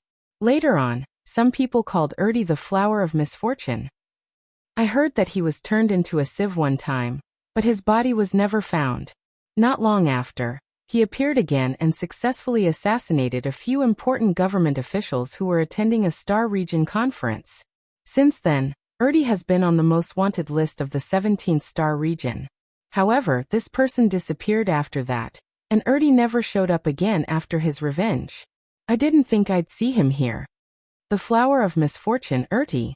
A grown man like him probably wouldn't like being called a flower. However, the name did make the faces of some people in the 17th star region turn pale. Be it the gangs, the government, or the nobles who were once involved in the Blood Orchid struggle, the name was a nightmare to them. Chapter 279. Not long after Sillin and the others returned to Neo's safe zone, the sky started to change color. In less than a minute, the clear sky turned dark, and the humidity around them skyrocketed. Crack, crack, crack. Hailstones started crashing into the ground. The descent of the hailstones and the change in the weather caught everyone off guard. If Asho hadn't warned them beforehand, even Sillin would have thought in that direction only when the sky changed color. The dangerous elements in this area were not only the biochemical soldiers, the ferocious beasts of various sizes, and the poisonous plants that grew quietly in certain places. Apart from these, there were also all kinds of threatening bacteria and viruses floating in the air. If an ordinary person who had not received any vaccine stayed here, even if there were no biochemical soldiers or ferocious beasts attacking him, he would not be able to survive because the pathological reactions caused by the bacteria and viruses were enough to kill him. Even people as strong as Sillin and Guexien were hard to defend against in this place. Sillin was fine, but Guexien and Erdi felt it deeply. If they didn't have a hiding spot like this, Sillin's little cave would have been very difficult to survive. It would have been hard to make friends with people. Everyone was drinking hot milk tea. Other than Neo, who was sleeping in his room, everyone was sitting in the living room and watching the hailstorm outside on the screen. Right now, Erdi was a lot less vigilant, and most of his injuries had healed. Sillin and Guexien were like him. They were brothers in the same boat. However, Erdi still couldn't figure out why Guexien was able to recognize him. Erdi hadn't seen any normal humans since he arrived on this planet. He did run into a lot of biochemical soldiers and wild beasts, but he knew he wasn't the only one. He had seen some biochemical soldiers and wild beasts before. They were hunted and killed by humans, but he hadn't run into them before. Why were they here? Erdi didn't know either. He had hidden himself for almost 2 years, and as a celebrity on the most wanted list of the 17th star region, Erdi had hidden himself well after his revenge. At least he thought he did. He didn't expect to be tricked that day. He only remembered seeing a few people before he fainted, and when he woke up he was already here. Unlike Guexien, who had a knife and a gun, Erdi didn't have anything with him. He had to kill biochemical soldiers and wild beasts himself. It didn't matter, as long as he could survive. How long will the hail last? Erdi asked. Sillin and Guexien didn't answer. Instead, they looked at Asho. Asho shuddered and burped. 5 days. 5 days? That's good. I can hold on. Echo let out a sigh of relief. But there will be snow after the hail. Erdi. Compared to when Sillin and the others went out to look for food, The temperature outside had dropped by nearly 20 degrees, and it was still dropping. Who knew what kind of days they would have to go through in the future? How long will the snow last? Sillin asked Asho. 6 or 7 days. I'm not sure yet. Asho replied timidly. I won't go out if I can. Looks like I'll have to be frugal and sleep more, Guexayan said. Sillin and the others were holed up in the safe zone. The temperature inside the safe zone was very warm, a stark contrast to the harsh weather outside. The fist-sized ball of ice smashed into the ground, sending shards of ice flying in all directions. By now, both the bio-soldiers and the dire beasts had found a place to hide. In the face of the power of nature, even the strongest dire beasts had to avoid it. The trees inside the forest were very sturdy. Their thick trunks were strong enough to withstand the impact of the hail. Those that couldn't would grow under the lush branches. It was the only way they could survive the natural disaster. As for the other plants, they were smashed to pieces by the hail. But when the hail passed, they would flourish again. This was the power of life. Everyone spent most of the 5 days resting. Neo was a man who slept a lot. Of course, it was a good thing that he could sleep. Everyone wanted to slap him in the face every time he opened his mouth. Neo was very unhappy that so many burdens had come to his place. That was why he ordered Guexayan Erdi and Asho to take care of some of the chores around the house. In order to save energy, most of the chores were done by humans. Neo didn't ask Sillin to do those chores because Sillin's "I saved you and helped you find the tricolored beans" was enough to make Neo take back his words. Sometimes, Sillin wondered if Neo wasn't afraid that they would gang up on him and take this place for themselves. Or did he never think in that direction at all? The latter was more likely. One day, when the hail had just stopped and snow was starting to take the place of the hail, Neo suddenly let out a loud yell and woke everyone up from their sleep. Erdi, who had just finished washing the dishes, was so angry that his hair was about to explode. What the fuck are you yelling for? Erdi said irritably while scratching his messy hair. Oh, Neo let out another strange sigh. Oh my god, you motherfucker. Asho glanced at a bracelet-like object on her wrist. One of the metal blocks was flashing. She pressed a button on the flashing metal block, and a small screen popped up. There was an encrypted message made up of characters on it. After reading the message, Asho's crying that had stopped for 5 days started again. Asho and Neo's reactions gave Sillin and the others a bad feeling. Oh my god. How could they put that secondary metabolite here? Neo walked out of his room with a dejected expression while grabbing his hair that was sticking up from sleep. What's going on? Sillin asked Neo. RB-13 was sent to this planet, Neo said dejectedly. RB-13. A glint flashed across Guexayan's eyes. If I remember correctly, there used to be an illegal biochemical beast called RA-13. RB-13 is a secondary derivative of RA-13, Neo replied. Weren't they all destroyed? Guexayan remembered that an entire planet had been destroyed, but that was Black Viper's doing. Since they were the ones who did it, it wasn't surprising that they were able to get their hands on RA-13. But why would someone from Black Viper be interested in a failed product like that? RA-13 was a project that a noble had secretly invested in. When it was discovered and publicized, the Empire took certain measures against it. However, there were too many twists and turns, and too many people were involved. In the end, the matter was left unsettled. But not long after, rumors spread that Black Viper had destroyed the entire planet.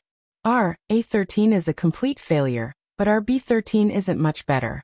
The premature aging phenomenon has been resolved, but there are still a lot of problems.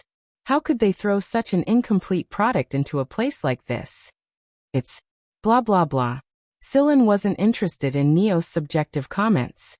He asked, why do you say that RB-13 is an incomplete product? Because they can't control themselves completely. They will lose control of themselves if they become agitated and act like lunatics. Do you have a video introduction? Yes, but not all of them. Neo brought up a couple of still images. Huemao's eyes widened. Rats. Apart from the first image that clearly showed a rat, the other images didn't show that it was the same creature as the first one. Unlike the big black rats Sillin encountered back at Seven Lights, The biochemical beasts in front of him were mostly white in color. They looked no different from a normal white mouse. It was no wonder that white mice had become a model for biochemical beast experiments nowadays. However, there were only a handful of successful experiments. Why does it look like a hedgehog? Erdy pointed at one of the images and asked. That's one of their forms after they've been agitated. So those things at the back that don't look like rats at all are its other forms. I didn't know you were this smart. Neo looked at Erdy like he was a child waiting to be taught. Erdy clenched his fists so hard that his knuckles cracked. He really wanted to beat the bastard to death. How many of these biochemical beasts are there? Sillin asked. I don't know, but I'm sure there are a lot of them. Neo looked very dejected at the mention of this. He didn't expect to run into these things before he came here. At the time, all he wanted to do was to come here and study them as soon as possible. After he signed the consent form and boarded the spaceplane, it was too late for regrets. Even this place can't hold them? Guexian looked around. Black Viper was the one who built this place. It'll be difficult. There's a 27% chance that the rodents will dig through. Then we'll have no choice but to defend it. Guexian looked at the white world displayed on the other screen. He couldn't find another suitable place to hide. Then I'll leave it to you, Neo said. What weapons do you have? Sillin looked at Neo. The most important thing right now was to get his hands on a suitable weapon. Otherwise, it would be difficult to deal with the biochemical beasts. Not many. Go take a look yourselves. Neo opened a room. There were some guns and cannons displayed inside. It may not be very effective, but it's better than nothing. Let's make do and set up as soon as possible, Sillin said after scanning the place once. At the same time, an opening suddenly appeared on a stone wall on the other side of the forest. It turned out that this place had a safe zone just like Neo's. However, the safe zone here wasn't very big. In fact, it was much smaller than Neo's. Moreover, the place was completely covered in ice due to the hail and snow. Even the walls were covered in a layer of ice. Opening a window required one to break through the ice to breathe in the outside air. A face appeared at the window.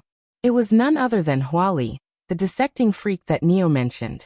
Huali looked at the flying snow and the distant forest before closing the window with a whoosh. She returned to the house and opened a couple of big boxes.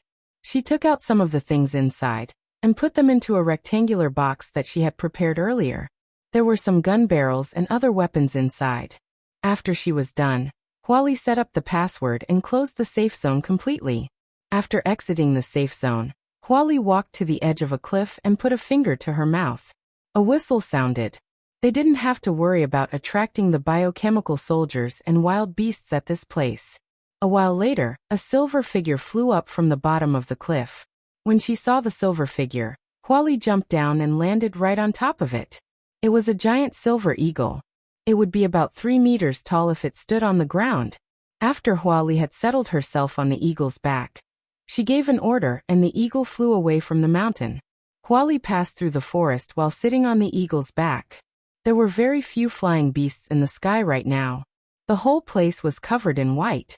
The snowflakes were dense, and the cold wind cut their faces like knives. Thankfully, Huali was wearing a breathing mask. Suddenly, a bestial roar resounded in front of them. Then, a couple of flying beasts took to the air and flew towards Huali and the eagle while clamoring. Let's not waste time with them right now. Let's change our route first, Huali said. The eagle looked a little unwillingly at the arrogant flying beasts charging towards them. Then it flapped its wings and changed direction. This way they would have to detour around a valley. Although it was a little far, they wouldn't have to face the wild beasts chasing after them. It would take them less time to get there. Right now, Huali was in a hurry. She didn't have the time to care about anything else. The eagle flew very fast, and it looked like it was used to this kind of environment. It didn't take long for them to shake off their pursuers.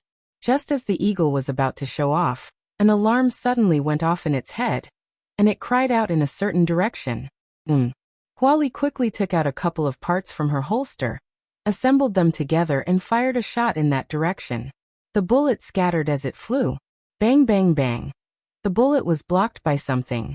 A figure flashed through the air, and Huali fired several shots in quick succession. Although she couldn't match the enemy's speed, she was used to this kind of situation. She fired calmly and didn't let the enemy get close. Suddenly, the enemy sped up and fired at Huali. But Huali was prepared for this. She changed the gun's gear and pulled the trigger. A huge electric net appeared in the air, blocking the incoming bullets and the figure that was flying over. In order to avoid the lightning net, the enemy had no choice but to change direction and rest on the mountain wall. Now Huali finally saw the enemy's face. It was a person. To be precise, it was a foreign race. He had wings on his back and could fly. He wasn't wearing shoes, but his toes were nailed to the mountain wall like an eagle's talons to keep him stable. His eyes were a dark gold, and his exposed skin was covered in dark brown lines. The person just stood on the mountain wall and didn't attack again. Huali stayed on the eagle's back and raised her gun, ready to fire the second the person made a strange move. The flying snowflakes almost filled the space between the duo. A normal person would have lost sight of the other a long time ago, but both of them had been on high alert. The eagle didn't stop, and the person on the mountain wall continued to face Huali. He only relaxed when Huali was out of sight. "Hey Orville, what's going on?" Someone at the foot of the mountain asked. "There's a woman riding a giant eagle." "Do you know which side she's from?" "I don't know. She's heading that way." "That way? Never mind, let's go back first. The hail is finally over, so let's get something to eat. The captain said he has urgent orders." "All right." Orville flapped his wings and retracted his talon-like toes. Then he flew down the mountain. Sillin and the others didn't know about this. Right now, they were watching Neo argue with the person standing outside the safe zone. "No, I'm already full. If you come any further, we'll be overpopulated, and it'll put pressure on our environment. It'll also complicate the relationships between members of society." And Neo didn't finish his sentence because the screen showed Huali pointing a cannon barrel at the door behind the tree. Barbarian. Neo finally pressed the button unwillingly after analyzing all the possible scenarios. After Huali came in, the eagle behind her flew to the cliff and found a place to rest. Neo's expression improved a little when he saw the eagle's self-awareness. He was going to flip out if the big guy squeezed in as well. Bird poop was too disgusting. If the eagle knew what was going through Neo's head right now, it would have torn him apart with its claws. "Why are you here?" Neo asked Huali in annoyance. "I can't take care of those things alone." "Do you really think I can?" "You have equipment here." Huali looked at Neo's lab. Neo ran to the lab's entrance and spread his arms. "I'm telling you, I'll fight you to the death if you try to touch my lab. You'll have to step over my dead body if you want to go in." Huali shot Neo an expressionless glance before turning to Asho. "Did you fall?" Asho nodded with pursed lips and red eyes. Fuck." Huali put down the box on her back and sat down on the sofa. She didn't pay any attention to Sillin and the others at all. Sillin and the others didn't speak to Huali either. Maybe it was because Huali had dissected too many things, or maybe it was because of her cold personality, but they always felt that Huali's eyes were cold. She looked at everything like it was a corpse, and she looked like she was going to start dissecting with a scalpel in the next moment. Huali was sitting relatively close to Huimao, so the sleeping Huimao's nose twitched a little. He opened his eyes and shot Huali a glance. Puzzled, he got up, walked around Huali and sniffed at her. Huali didn't react to the cat's actions. She shot it a glance, but it was obvious that Huimao was immune to Huali's cold gaze. Or rather, he was a little thick-skinned and didn't take it to heart at all. "I smell bird feathers," Huimao said. "She came here on a giant eagle," Sillin answered. "Not that, it's another smell. It's more like the smell of a foreign human." Sillin and the others looked at Huali at the same time when they heard Huimao's words. Huali slowly put down her cup and said, "I'm not a foreign human, but I ran into a foreign human who can fly on my way here." When Huali had reconstructed Orville's face on the light screen, Erdi cursed in a low voice. "Fuck, why is it him?" Guxian rubbed his chin. He had some impression of this person, but he hadn't come into direct contact with him. It looked like Black Viper's men weren't simple at all. Orville's background was even darker than Erdi's.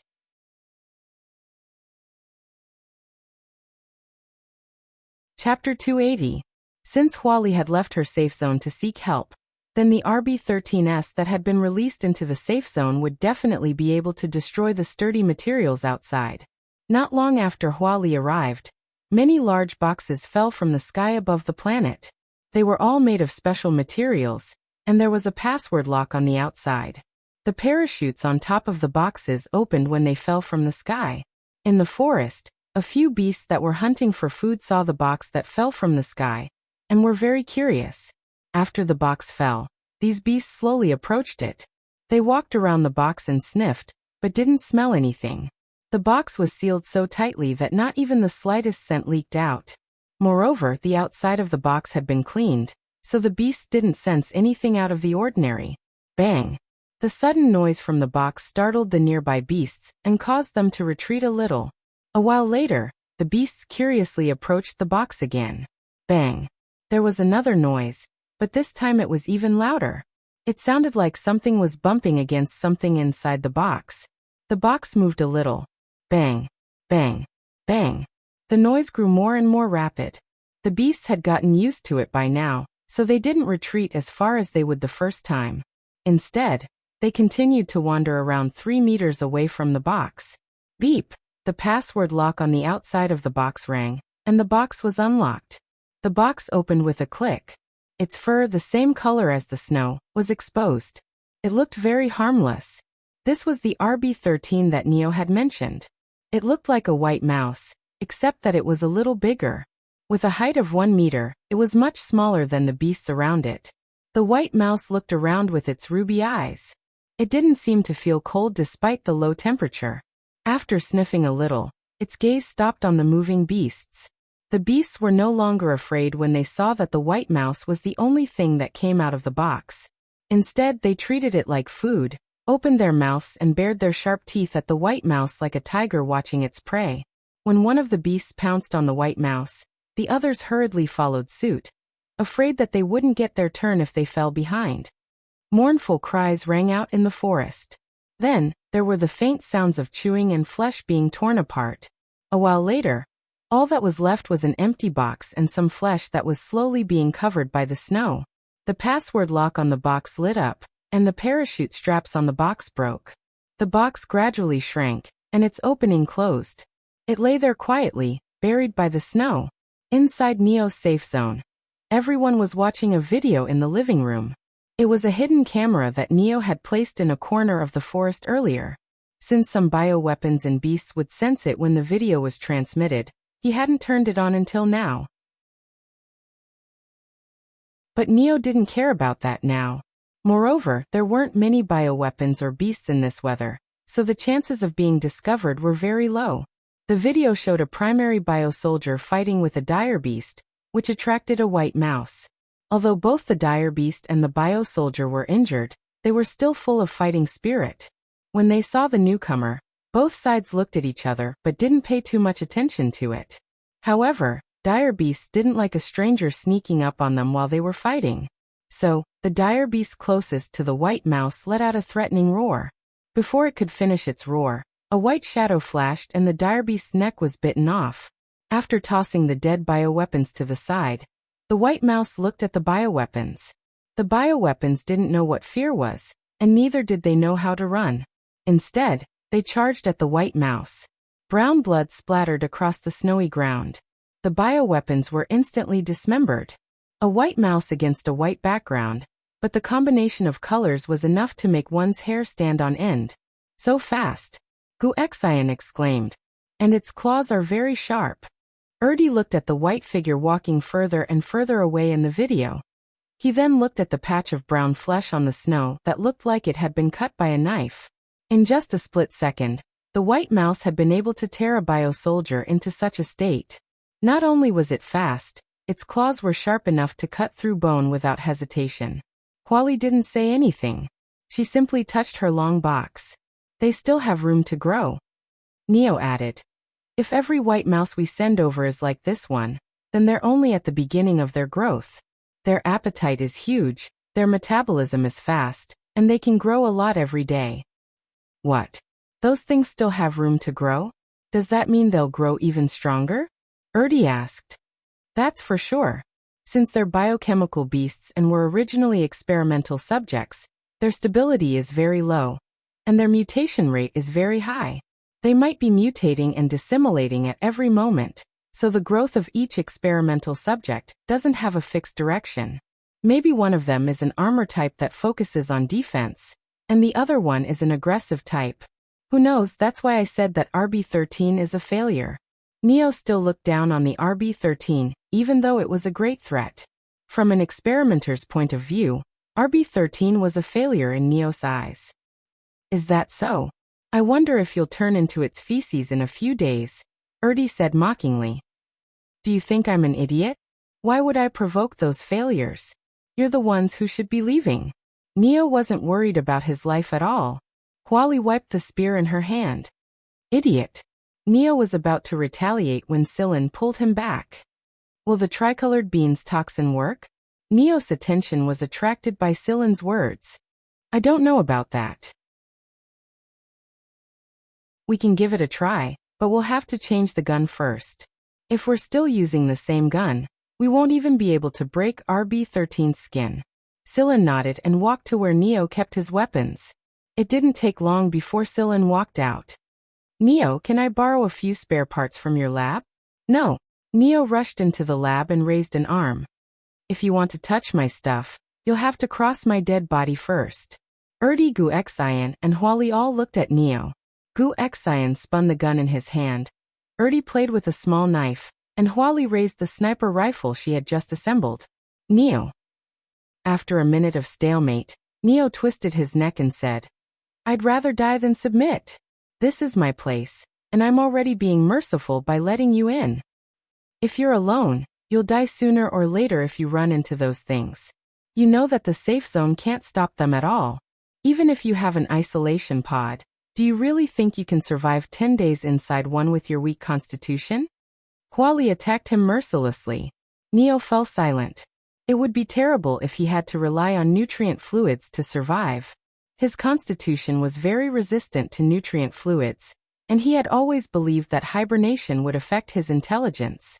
That was why he had always rejected both methods. Huali's words were like a sword to Neo's chest. Huali didn't like to be passive, so she immediately chose to find a partner the moment she learned that RB-13 was going to be released into the planet. It would be very difficult for her if she was alone. She couldn't stay on the eagle's back all day, and most of the time, the most dangerous creatures weren't the beasts, but the humans. Huali knew that a lot of strangers had come to this area before she came here. They were probably the reserve newbies the organization had mentioned last time. Asho wasn't the only safe zone that had been taken over. Huali knew that there were 3 of them, but she didn't know if they were taken over through threats or cooperation. Huali didn't know that there were outsiders in Neo's place. She simply thought that Neo's place was a good location, and there were a lot of experimental equipment with great potential. Many people in the organization knew that Neo had high requirements for his experiments, and a lot of the high-end equipment could be used as weapons. That was why Huali had come here. But Huali was even more relieved after she saw Sillin and the others. 3 helpers would be a bit more of a guarantee. Neo's face scrunched up like a steamed bun.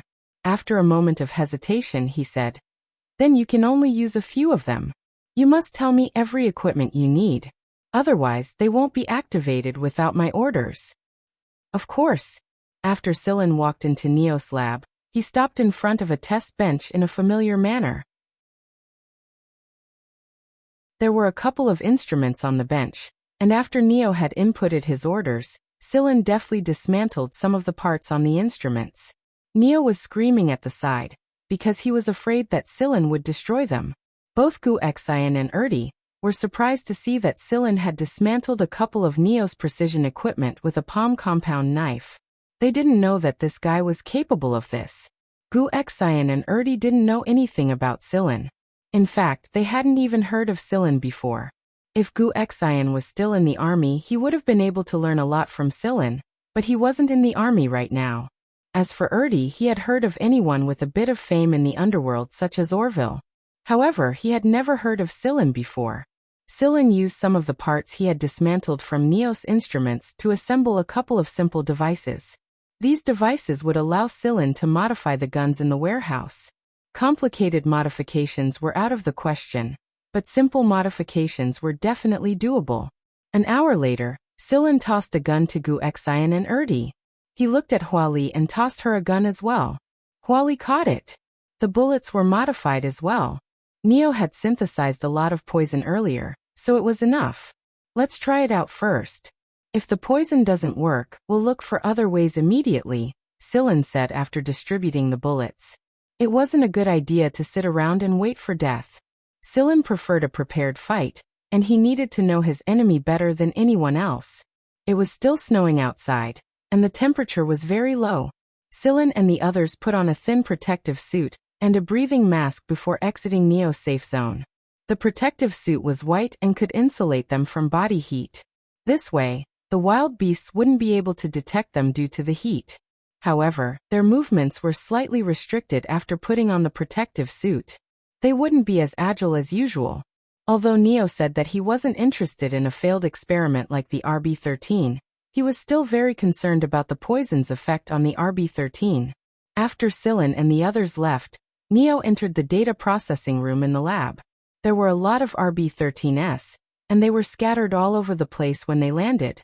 There were 3 RB-13s in Sillin's area alone, and the one they were tailing was the one Neo's surveillance camera had captured. It was also the closest RB-13 to the safe zone. When the white dot appeared in their vision, Sillin and the others held their breaths in unison. The white rat had just finished off a wild beast, and was chewing on its meat. According to the original plan, Huali and Erdi were responsible for providing cover while Sillin and Wuxia were responsible for shooting the white rat with the poison. Therefore, Huali and Erdi weren't armed with poison guns, but bullets with higher penetrative power. Since there were trees in the way, Sillin and Wuxia were able to sneak closer to the white rat. Behind Sillin, Erdi's eyes flashed when he saw the young man sneaking in without a sound. In terms of stealth ability alone, Sillin wasn't as good as Wuxia. In fact, he was even better than the latter, but they didn't know him at all. That being said, it was strange that Sillin trusted him so much. One shouldn't leave one's back to another so easily. What Erdi didn't know was that if he pointed his gun at Sillin, the yawning Huimao next to him would probably bite him to death. Sillin didn't completely trust Erdi and Huali. That was why he told Huimao to stay next to them, so that he could attack them immediately if they made a move. Sillin made a hand signal to Wuxia after he reached the predetermined position. It was a common gesture used in the military, so Wuxia naturally understood Sillin's meaning, and responded with a, "I'm ready" gesture. The duo aimed their guns at the white mouse. Sillin was aiming at the white mouse's ears, and Wuxia was aiming at the white mouse's eyes. But the moment they fired, the white mouse sensed them and swiftly moved its body, causing the last 2 bullets to hit its torso. However, since both the bullets and the gun had been strengthened, they were able to break the skin a little, and the drugs should be able to seep in. Sillin immediately left the place he was hiding after firing the gun. He didn't even look at where he had hit the white rat. In the next moment, the white rat with 2 wounds on its body scuttled towards Sillin. Sillin didn't stop running.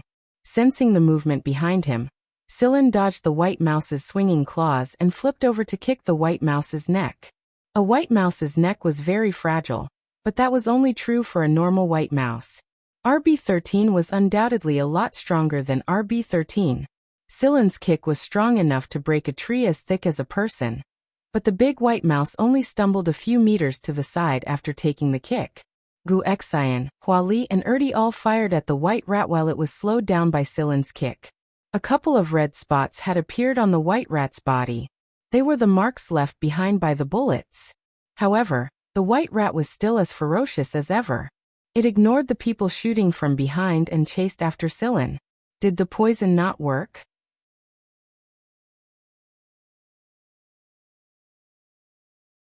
Chapter 281.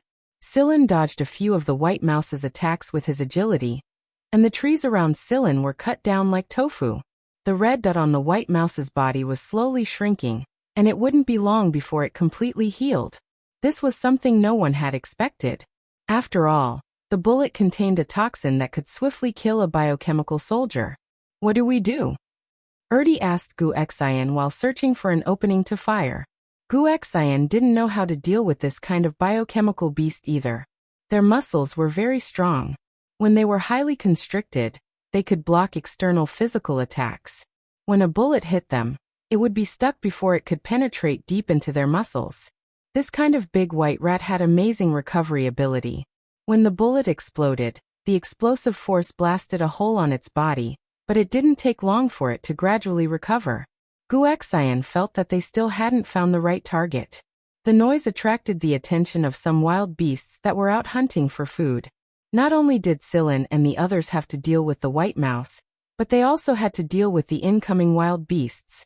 Bang! Erdi's bullet blew up the head of a beast that was rushing towards him. However, Erdi didn't show much excitement. On the contrary, he was very worried. The same bomb could easily blow up a beast, but it wouldn't work on a white mouse. Setting aside the white mouse's dodging ability, the effect wouldn't be as obvious as it was on a wild beast. Sillin circled around the area and found an opportunity to kick the white mouse from time to time, slowing it down and giving the other three an opening to shoot at it. It was only during this opening that the trio's shots would be much more accurate. Otherwise, it would be very difficult to hit the intended spot. The white mouse's ear was blown up, but it wasn't slowed down at all. However, it was obvious that the white mouse was a lot more irritable than before. Sillin and the others' attacks had aroused its killing intent. Its fur stood up like steel needles, and it looked like it was growing longer and longer. Gu Xian and Huali had hit its claws, but it only wavered a little when they were hit. Then, it continued to chase after Sillin as if nothing had happened. Sillin really couldn't understand why the white mouse was so fixated on him. It hadn't given up even after chasing him for half a day. However, Sillin noticed that the big white mouse's ears were pressed down tightly when it ran. Ever since Sillin and the others opened fire, it had not pricked up its ears. Bang! It was unknown who shot the big white mouse's paw, but the big white mouse's pursuit slowed down slightly. Sillin took this opportunity to fire 3 shots in a row. The bullet bypassed a branch and hit the white mouse's ear. With 3 consecutive explosions, the white mouse's left ear was blown off, and a strange reddish-brown blood stain almost covered the entire left side of the white mouse's face. Squeak! A sharp scream assaulted everyone's eardrums like an ultrasonic wave. The murderous aura of this large white mouse grew even thicker, and the steel needle-like fur on its body doubled in size. Thick scales began to appear on its limbs, all the way to its toes. If this continued, hitting its toes would be useless. Just as the white mouse screamed and began to change, Sillin fired 3 more times in succession. The 3 bullets drilled into the areas that had yet to be covered by the needle-like fur. Bang! Bang! Bang! Reddish-brown blood splattered everywhere, and the white mouse's entire head was only left with a blurry skull and some flesh. They didn't care if the white mouse was dead or not. After Sillin opened fire, the other 3 also opened fire at the same spot. All 4 of them fired at the white mouse's ears, and they didn't use poison bullets. Instead, they used explosives. As the banging sounds faded away, the white rat's head was gone. Its body, which had expanded to twice its original size, was still standing there, but it was no longer moving. Dead. Gu Xian and the others cautiously approached the white mice. Just as the 3 of them approached, Sillin suddenly shouted, "Be careful!" Since most of their attention was placed on the white mouse, and because the white mouse let out that cry, the surrounding dire beasts hurriedly avoided it. The 3 of them paid less attention to their surroundings. After Sillin spoke, Gu Xian and the other 2 became wary of their surroundings. Huali didn't have Sillin's reaction speed, but she still reflexively pulled her spear lower. She had just turned her head when a long white whip swept towards her. Unsurprisingly, Huali was sent flying. If she hadn't blocked the divine spear with her spear, she would have been paralyzed by now. The spear that blocked the attack had a dent in it. Huali could easily smash rocks with this spear, but she didn't think that it would be dented by the attack. The white whip was the white mouse's tail. It wasn't the one they had shot in the head, but another one that had come from another part of the area. Right now, Huali's hand was numb from holding the spear, and she couldn't lift it at all. Her back had been scratched by the white mouse's tail. But Huali should be thankful that she wasn't dead or dismembered like the biological soldier. Ertie's situation was slightly worse than Huali's. Although his reflexes were stronger than Huali's, he stumbled just as he was about to dodge. Unable to dodge in time, he could only watch as the claw came crashing down. Squeak. The white mouse screamed again. Ertie crashed to the ground with a bloody gash extending from his chest to his abdomen. If the wound was just a little deeper, his stomach would have been split open. The white mouse, on the other hand, had lost a large piece of flesh from its back, and a reddish-brown strip had suddenly appeared on its originally white body. This was the white mouse that had let out an angry scream just now. Not far away from the white mouse, Huimao's mouth was still sticky with reddish-brown blood. He licked his lips and looked at the white mouse in front of him. Unfortunately, its flesh was harder than he had imagined, and he had only managed to tear off a small piece of flesh. While the white mouse paused because of Huimao, Silin and Gu Xian fired at the white mouse in rapid succession. One of them aimed at the white mouse's eyes, and the other at its slightly open ears. A couple of pops later, the white mouse's head exploded just like the first one. This time, however, they had wounded 2 people. The mouse's claws are poisoned. They need first aid, Gu Xian said after inspecting Ertie and Huali's wounds. He looked around and saw that Gu Xian was carrying Ertie, and Silin was carrying Huali. Then they hurriedly ran towards Neo. Snowflakes were still falling from the sky, and Silin kept looking at the front as he ran. Gradually, Silin's attention was drawn to the snowflakes. Most of them were accumulated snowflakes, but there were also individual snowflakes among them. In Silin's vision, the snowflakes seemed to fall at a speed that was hundreds or thousands of times slower. The perfect hexagonal shape was so familiar. Neo had learned of the situation through the surveillance system while he was hiding inside the safe zone. That was why he had prepared medicine in advance. Silin and Gu Xian brought the 2 people who had been scratched by the white mouse back to the safe zone and placed them in a medical room.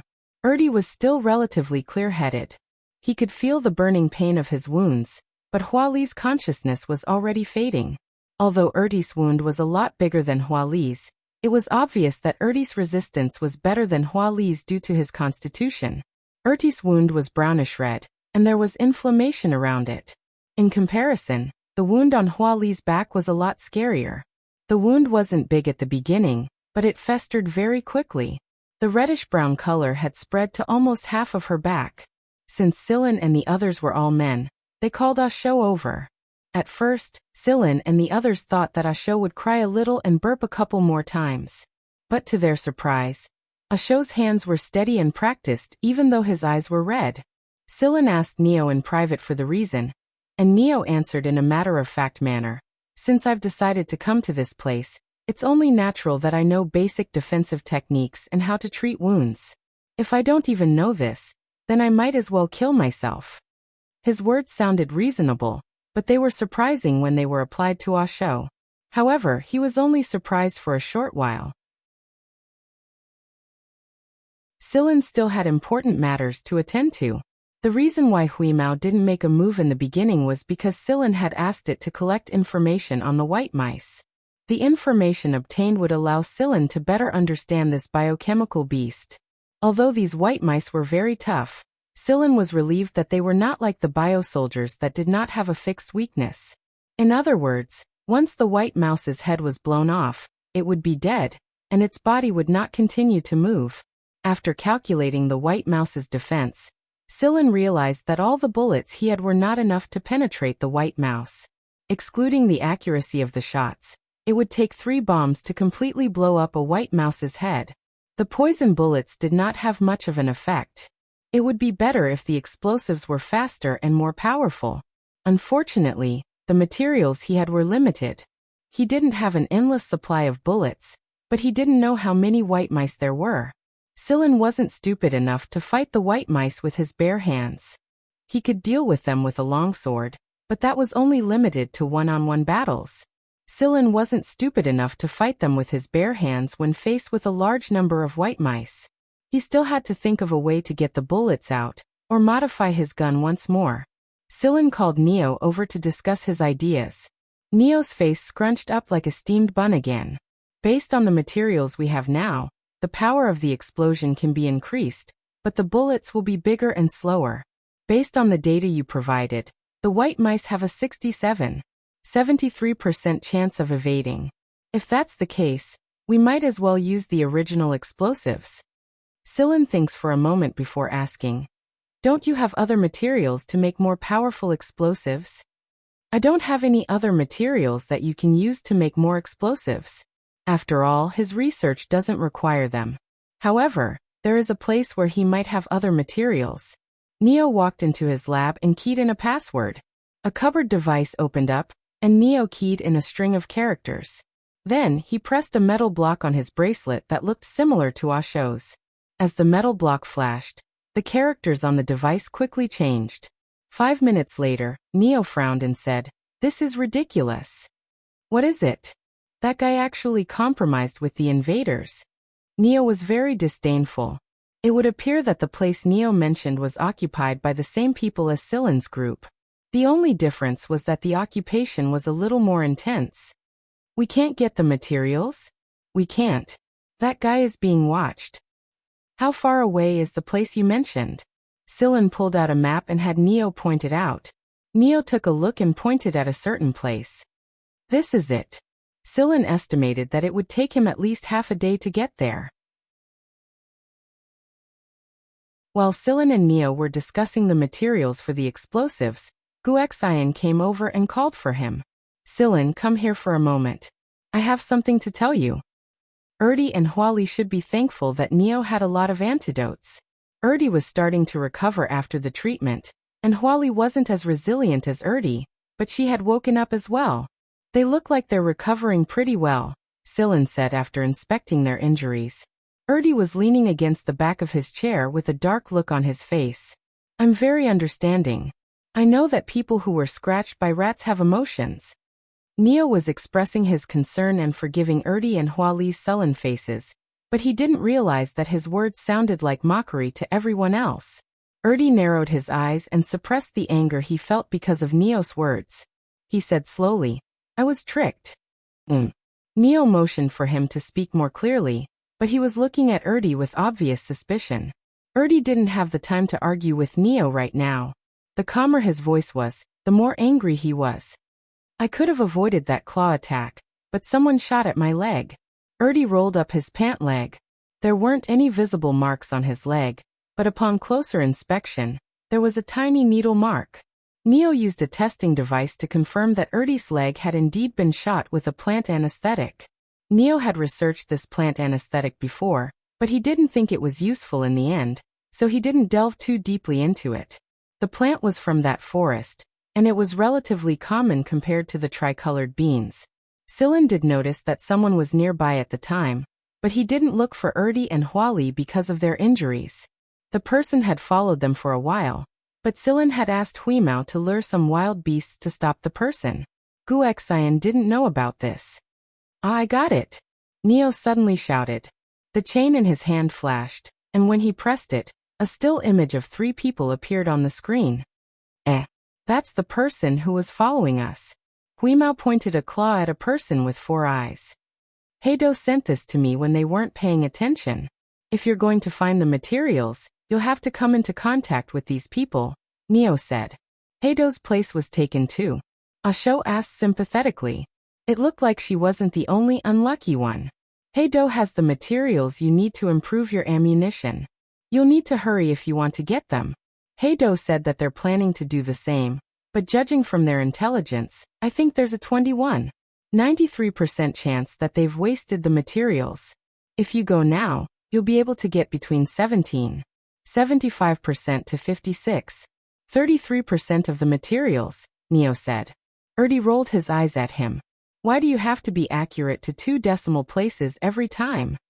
"There's no need to explain to someone with your level of intelligence." Neo turned around and continued to talk to Sillin. Other than the chemicals Sillin was looking for, there were also a few things that Heido had kept away from him for a long time.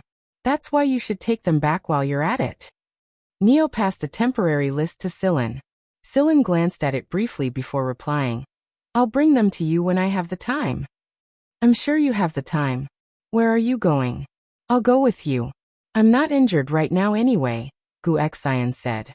Sillin probably wouldn't be able to get the materials by himself. It's fine. Whis and I will be fine. You stay here in case someone tries to take this place. Sillin turned him down. Wuxia was about to say something when he heard that Huimao and Sillin were going together. Erdi and Huali couldn't see it because of the angle, but he saw it with his own eyes. If it wasn't for Huimao dragging the white mouse back with his teeth, Erdi would have been torn to pieces by the white mouse's claws a long time ago. Wait. Huali said. Why don't you let Mercury take you there? Mercury? Sillin was puzzled. It's that stupid eagle. Neo explained. You can save a lot of time if you let that stupid eagle take you there. That's perfect. Sillin was pretty curious about the silver eagle.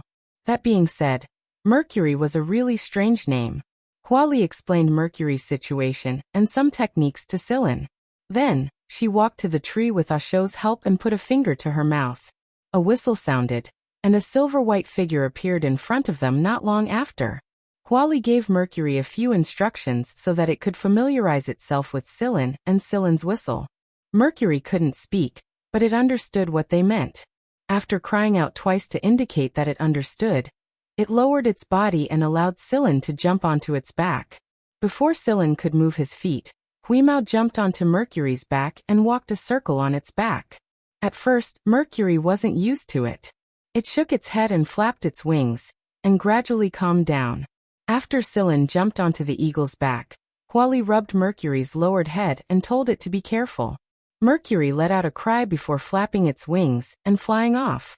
Huali and Asho watched Mercury fly away before returning to the tree. It was his first time riding a giant eagle, so Huimao was very excited. The fierce wind and flying snowflakes didn't dampen Huimao's enthusiasm at all. Out of habit, Huimao started rubbing against Mercury's feathers. Mercury's feathers stood on end, and it lost its balance and swayed in a circle. It almost threw Sillin off. In the end, Sillin had to knock Huimao a little to calm it down. Mercury finally calmed down again. Huimao's tail was still wagging restlessly even though Sillin was holding him down. One look and Sillin knew what Huimao was thinking. Flicking Huimao's ear, Sillin said, "What are you thinking now?" Huimao scolded back and grinned. "Sillin, do you think I'll grow a pair of wings in the future?" "No, maybe I'll grow multiple pairs of wings." "Maybe, but you don't have wings right now, and you need Mercury's help. Don't bully it." Sillin pinched Huimao's ear and said, "Got it." Huimao flicked his ear. Although that was what he said, he couldn't get rid of the pair of wings in his heart. If he had wings, he could fly, and if he could fly, he could catch birds. It had to be said that a glutton's thoughts always went in the direction of eating. Mercury clearly knew Heido's location very well without Sillin's guidance. It led Sillin straight to their destination. The snow had grown heavier, and everything was white from top to bottom. At the beginning, there were still predators hunting for food, but there were very few of them now. Sillin even saw 2 white mice. The white mice's snowy background made them very difficult to spot, but Sillin could easily distinguish them from the snowy white background. The 2 white mice were still some distance away from Neo's safety zone, so he didn't have to worry about them for now. 10 days had passed. 20 days left. 20 days. At first, Sillin thought that Black Viper's people were trying to select a group of seedlings from this survival test and recruit them into Black Viper to replace some of the older members. But now Sillin thought that he had learned even more than that. Not only were there people who were brought here to be tested like him, there were also people who were born and raised in Black Viper. These people were ordinary, but they were also extraordinary. They might not be as strong as Sillin, Wuxia and Erdi, but they all had their own strengths and specialties. It was hard to understand their way of thinking sometimes, but he had to admit that they were all talented people. Why on earth did they put these people together with the people who were brought here to be tested? Both Guanfeng and Gu Chang'an had told him not to treat Black Viper with the same attitude. What did the real Black Viper look like? It was like the snow in the sky, and it was hard to tell. After flying for a period of time, Sillin gradually approached the destination.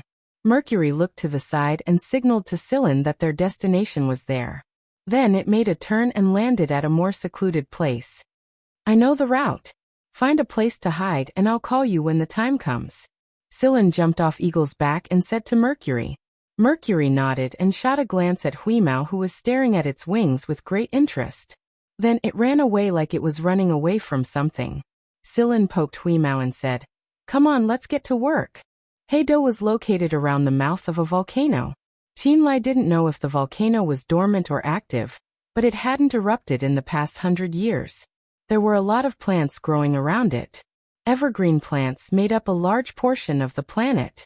Even though it was covered in snow, one could still see bits of green from the side. Huimao began scanning the terrain and the structure of the safe zone below. He quickly came to a conclusion and found the entrance.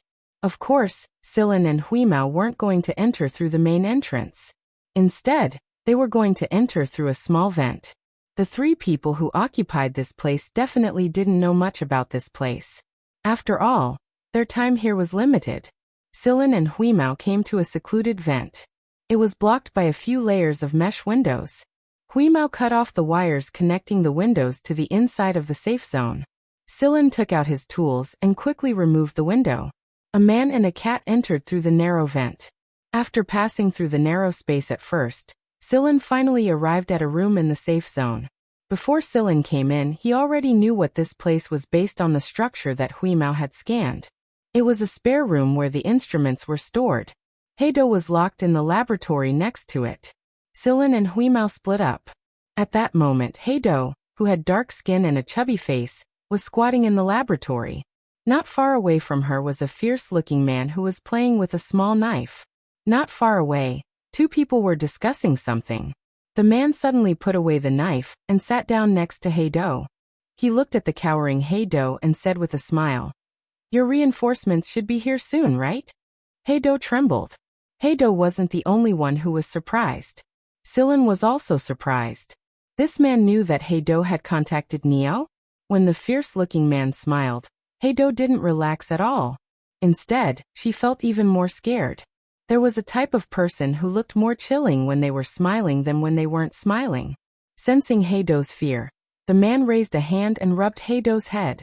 "Don't be afraid, little girl. I'll keep it a secret for you." Scylla. Heido is a girl? No, that's not the point. The point is that there's something wrong with this man. These three aren't from the same group? Scylla decided to observe for a while longer. They hadn't started using the materials Scylla was looking for yet. Moreover, Celine also wanted to see what this burly man was planning. "Let's make a deal." The man lowered his voice and said to Heido. The other two couldn't hear him at all. Heido raised her head and looked at the man with puzzlement in her eyes. At first, the other two were prepared to kill her, but this person persuaded the other two to let her live for the time being. The man smiled helplessly. Although his smile looked disgusting, Heido relaxed quite a bit. "If your classmate comes to save you, I can help you kill those two. But I hope you can do me a favor." Heido thought for a moment and looked at the man. If he could explain, she would agree. The man let out a sigh of relief. He continued, "It's like this. I need a place to rest. After we take care of those two, you and your classmate can just give me a place to rest. I'll freeze to death if I go out." It sounded simple enough. Heido nodded without any pressure. The man grinned widely, revealing his pearly white teeth. Heido couldn't help but shiver. The other two didn't know what the burly man said, but Celine, who was hiding in the dark, heard it clearly. Scylla told Huimao that if the man really did what he said, then he would let it go. But if he didn't take care of the other two, then Scylla didn't mind Huimao killing him. Inside the other room, the four-eyed man who had trailed Scylla's group and ambushed Erdi was talking to his companion. The topic of conversation was none other than Scylla's group. Celine looked at the two people who were talking to each other, and his hand moved. Bang! Bang! One of them fell to the ground. Although the man had sensed it and retreated the moment Scylla opened fire, and his reaction time was pretty good, the man didn't expect that the bullet would still penetrate his temple. Although the interval between Scylla's two shots was short, it still gave the other man enough time to dodge. Just as the four-eyed man jumped, A knife stabbed him and nailed him to the wall.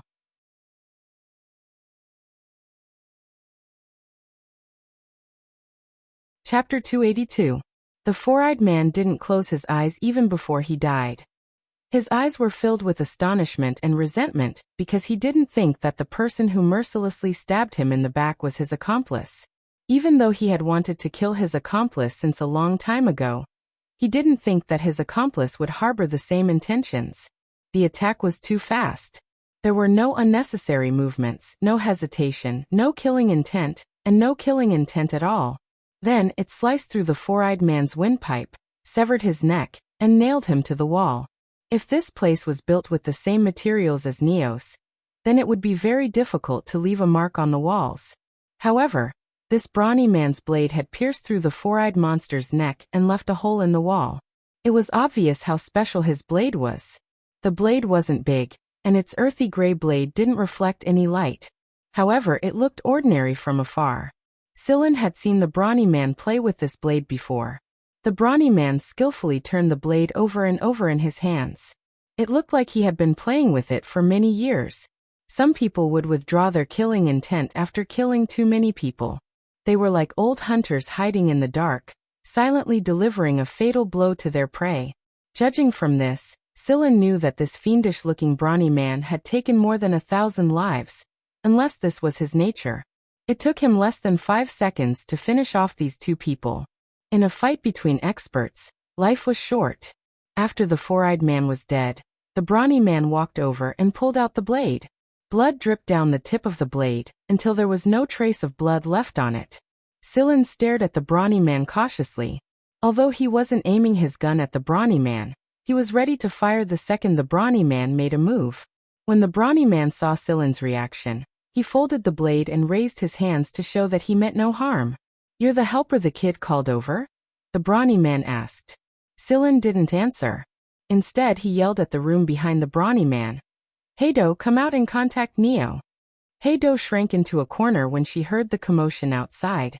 But her eyes lit up when she heard Sillin's words. She stood up and walked out. The big man standing at the door moved aside to let Heido pass. Heido carefully looked at the big man, then at Sillin, and walked step by step towards Sillin. Sillin tossed a list to Heido, who was walking over. It was Neo's list. "Here are the things Neo is looking for." Heido relaxed when she saw the familiar words on the list. She moved the metal bracelet around her wrist and sent a message to Neo. Then, she went into the laboratory to prepare the medicine. Only Sillin, the burly man, and the two corpses were left outside. Huimao jumped onto the two corpses and began to search for tools. After searching for a long time, he did not find anything useful. There were only 2 modified guns and a knife that he had picked up somewhere. "These 2 guns belong to that little girl, not them," the big man said. "What about yours?" Sillin looked at the big man, and did not see any guns on him. "No." The big man made a helpless gesture. "Those 2 didn't trust me, so they didn't let me touch the guns. We're not together. We met them in the forest, and helped them take care of some wild beasts. They said they found a safe place, and asked me to come with them. That's why we came here. Oh, and if I hadn't stopped them, that little girl would have died a long time ago." The big man sat down on the ground after saying this, completely ignoring Sillin's vigilance. He kept the knife in his hand. Sillin looked at the big man quietly and asked, "Who are you?" The big man smiled mockingly when he heard Sillin's question. "Just a prisoner." "Why did you come to this place?" "I don't know. I woke up in this strange place. If I didn't have a knife in my hand, I would have been eaten by the wild beasts in the forest and turned into a pile of shit a long time ago." The big man sat cross-legged on the ground with one hand on his leg, and the other supporting his chin. He looked a little dispirited. Inside the lab, Heido's mood improved a lot when she learned that the young man who saved her was called Sillin. "Sillin, I'll go with you in a bit. I've prepared everything you asked for, and there are some spare supplies in the lab. Take them with you when you leave," Heido said happily. "You're going to?" Sillin looked a little troubled. Was the eagle really strong enough to carry the load? 2 people, a cat, and all those resources? It was going to be a difficult task. "Yeah, I'm bringing the lab with me." Heido said while packing. Lab. Yes, my lab is a little special. It can actually be considered an independent body, and can fly. Sillin was surprised. Huimao's skin didn't reveal anything special about the lab. He didn't expect it to be so special. Can I go with you? The big man looked at Sillin and then at Heido. You promise me that this place won't be safe after your lab leaves. Heido's lab was the core of this safety zone. Once the lab left, the safety zone's defenses would plummet. Heido nodded. Suddenly, she thought of something and looked at Sillin. Can we take him with us? Sillin didn't agree immediately. They needed help right now, and this man didn't look like a heinous criminal. However, there were too many things to consider under these special circumstances. If something went wrong inside, the safety zone would collapse. Sillin pulled Heido over and said a few words to her. Heido nodded and ran back into the lab. A moment later, she came back out and said something to Sillin. Sillin looked curiously at the big man and signaled for Heido to go back to her work. They would leave immediately after she was done packing. Sillin walked up to the big man. The big man waited for his reply. Tuba, Sillin said. The big man narrowed his eyes. Then he looked indifferent. I didn't think someone would recognize me. A friend knows you. He asked us to take you there. Nice working with you. The big man paused for a moment before chuckling. Nice working with you. Heido's safety zone was half the size of Neo's. When Sillin asked Heido why it was like this, Heido said that Neo had too many demands. When the safety zone was assigned, the guy immediately took it for himself and gave a bunch of excuses and data analysis. Now that he thought about it, it made sense. Given Neo's personality, he had always been a self-centered person. Words like humility and euphemism didn't even exist in his dictionary. Heido had guns, but they weren't like the ones the four-eyed man and the others had obtained earlier. Most of Heido's guns were locked in a secret storage cabinet in the lab, and the ones she had shown them were just some initial test products. Heido also gave Tuba a gun. Sillin didn't have any objections. Since Gu Xian trusted this person, it meant that this person was related to the military. Although he didn't know what exactly happened, Tuba was still a trustworthy person for the time being, and a great help. Sillin had always thought that the most dangerous thing in this place wasn't the biochemical beasts or the wild beasts, but the humans. The invasion would begin when the humans formed small groups. No one knew what would happen in the next 20 days. So Sillin's goal was to gather all the forces in the surroundings before these small groups matured. After packing up, Heido set the security department's internal system to hibernate. All the access control windows were closed, and the place was completely sealed off. Sillin whistled when he came out. Before Mercury appeared, two bioweapons hiding in a nearby cave heard the whistle and ran over. Sillin raised his gun and fired twice. The gun Sillin used was the poisonous kind. The tricolored bean's poison was useless against the white rats, but it was deadly against the bioweapons. Tuba looked at Sillin thoughtfully when he saw the two bioweapons fall to the ground. Mercury quickly came over. The poor guy was covered in snow and ice shards. He probably hadn't found a suitable place to hide, and the cold wind had almost turned him into an ice sculpture. The second it heard Sillin's whistle, Mercury immediately flew over eagerly. Sillin didn't ride on the eagle this time. Instead, he stayed in the flying lab with Tuba, Heido, and the others. After the lab left the safe zone, it turned into an independent flying structure. It didn't have to endure the cold wind and snow. However, Huimao still chose to sit on the eagle's back. It looked more artistic when you had wings. While flying back to Neo's safe zone, Sillin looked at the scans in Heido's flying lab. The white dots represented the white rats, the blue dots represented the wild beasts, and the brown dots represented the bioweapons. Right now, the blue and brown dots were mostly concentrated in a few places. Those places were probably sheltered from the wind and snow, but the white dots were more scattered. By the time they returned to Neo's safe zone, there were 17 white rats on the scans. Compared to when Sillin went to Heido's lab, he saw more. It looked like the modification of the guns was imminent. Heido's lab merged into Neo's safe zone from the edge of the cliff and made some adjustments to the external facilities. Neo was very unhappy that his zone was partially modified. He blah blah blah blah blah blah. From internal stability to harmonious development, from local factors to macroscopic adjustments, he made one logical argument after another. However, no one paid him any attention. Other than Tuba, who was surprised to see such a weirdo for the first time. Everyone else was numb to it and ignored Neo's protests. After Heido arrived, she busied herself with the merging of the lab and the safe zone. Now that she had obtained the materials Sillin needed, she was starting to synthesize a new bomb. Erdi was very unwilling to accept the fact that the four-eyed man had been killed. If he wanted revenge, it would only be meaningful if he did it himself.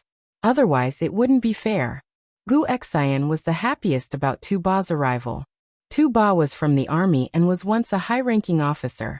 However, some things happened and Tuba was imprisoned in the Empire's prison for life. 3 years. It's only 3 years, but it's enough to completely destroy a person. It's enough to erase all of that person's achievements. From being respected to being despised by others, it's only been 3 years. Tuba sighed after talking with Gu Xian. That's not your fault. The Empire is too big. It's inevitable that there will be rotten parts, Gu Xian comforted. When I was in there, I used to wonder if my beliefs were wrong. I wondered if the oath we all obeyed back then was wrong, but I gradually stopped thinking about it. Why? Because there's no time for you to think about those things in prison. A moment of carelessness and you'll lose your life. Tuba pointed at his chest. When he was in prison, there were a few times where he had almost been pierced through. How did the Imperial prison end up like that? Gu Xian exclaimed. The Imperial prison? Heh, Tuba rubbed his forehead. There are many types of Imperial prisons. Gu Xian didn't ask further when he saw that Tuba didn't want to explain. He patted Tuba's shoulder. It was rare to find someone who came from the same military background as him. Oh right, Gu Xian, I want to ask you something, Tuba said. What? Let me be clear. I don't know anything about this place. Just like you, I woke up here. Not that. What I want to ask is, what's the background of that Celine guy? Gu Xian shrugged. I don't know either. There's no file on someone with that kind of ability in the military. I've never seen any files on him. Huima rolled on the table. When it rolled over and saw Gu Xian's pigtail, its claws itched again. It raised its claws to play with it. Tuba found it interesting. He raised his finger and poked Huimao. Huimao scratched a few marks. Yo, you have a fast reaction. Not only was Tuba not angry, he was even more interested. Gu Xian nudged Tuba with his elbow. Don't provoke it. This little guy is very powerful. Tuba didn't give up. He only stopped after poking his face a few times and scratching a few marks. The materials provided by Heido were very good. They completely satisfied Sillin's expectations. Although he could only make a limited number of bombs, it was enough to deal with the white mice. Sillin had created 3 types of bombs, and the explosive power and penetrative power of the 3 types of bullets were different. They were suitable for killing white mice and biochemical beasts from different angles. Heido and Neo worked together to set up new defenses, and made a batch of microsurveillance devices. They were scattered around the forest near the safe zone. Some scanners were set up at a distance as well. These surveillance devices and scanners were more discreet. The wild beasts wouldn't be able to detect them unless they were in close proximity. There's a white mouse 1,500 meters away. Are you guys going to take it out? Heido shouted at the people in the living room. Coincidentally, Sillin had already made a batch of bombs and distributed them to everyone. Let's take out that mouse first. It's going to cause trouble for the safe zone if it gets close. Huali picked up the gun and bullets Sillin had left on the table at the center. I'll take care of it this time. Erdi walked out of the room with his gun in hand. He wanted to vent some of his pent-up frustration now that his body had recovered. Erdi, Gu Xian and Tuba are enough. Huali, you shouldn't go until you're fully recovered. The 3 of them are more than enough, Sillin said. Huali frowned and was about to say something when Neo interrupted coldly. It's just a waste of bullets if I'm not fully recovered. Erdi ignored Huali and Neo's sarcasm and left the room first. Gu Xian gave him a reassuring gesture and followed Erdi up the elevator with Tuba. Sillin dragged Neo, who was arguing with Huali, by the back of the collar and into the lab. Let's see how powerful the new bullets are and compile the latest data. When it came to data, Neo ignored Huali and turned on the device. Heido also came over to watch. Asho and Huali stayed in the living room and watched the situation outside through the screen. On the screen, Erdi and the other two had quickly found a rendezvous point. The three of them were spread out in 3 different directions. It was a good place to work together. Once they trapped the white mouse in one place, the other two would be able to follow up and kill it no matter where it went. Bang! A bullet brushed past the white mouse's eye socket, penetrated its skin and exploded there. The explosion destroyed the white mouse's entire eye. Before the white mouse could get angry, 2 bullets came from 2 different directions and hit the spot where the first bullet exploded. 2 explosions later, the white mouse's head was blown off. In reality, the second bullet was more than enough to blow off its head. The third bullet was just a safety precaution. Judging from the data, the first bullet was pretty destructive. The white mouse's brain nerves were damaged, and its movements paused for a moment. This made it easier for the second bullet to hit its target, Heido said excitedly. But if my guess is correct, Erdi's first shot was aimed at the white mouse's eye and missed, Neo criticized mercilessly. That's because the white mouse reacted too quickly and moved in that instant. There's no way the previous bullets would have blown off its entire eye. Sillin recorded down the data the machine processed, so that it could be used as a reference for the subsequent modification of the bullets. Asho was drinking fruit juice in the living room when she blinked and said, "The sky is going to clear up soon." Erdi happened to hear Asho's words and asked, "How long until it clears up?" 2 days. When the sky clears up, those things will come out again. Erdi twirled the gun in his hand. This time, he wasn't afraid of those things anymore. He had a weapon and a helper, so what was there to be afraid of? Sillin told everyone to rest well for the next 2 days after hearing the news, because they might not have much time to rest. What would happen after the sky clears up? According to Asho, the temperature would rise rapidly. After the snow melted, parts of the land would turn into puddles and swamps. Would there be even more strange things at that time? Sillin couldn't shake the feeling that something bad was about to happen. No matter what, they had to be fully prepared. Be it the white mouse, the bioweapon, the alien Huali met, or anyone else who hadn't shown themselves yet, there was bound to be a conflict that needed to be resolved in a violent way. Heido and Neo's new defense system was more than half complete. Sometimes, Sillin would go out and disguise the surveillance cameras outside the branch. Erdi and the others weren't people who could sit around and do nothing. Even when they had enough sleep, they wore protective gear and went into the forest to hunt some wild beasts for practice. When the last snowflake had fallen, the sky slowly cleared up. The hailstorm and snowstorm had come and gone as quickly as it came. The melting snow had flooded some of the low-lying areas. And in those places, round heads popped out of the water one after another, running towards higher ground.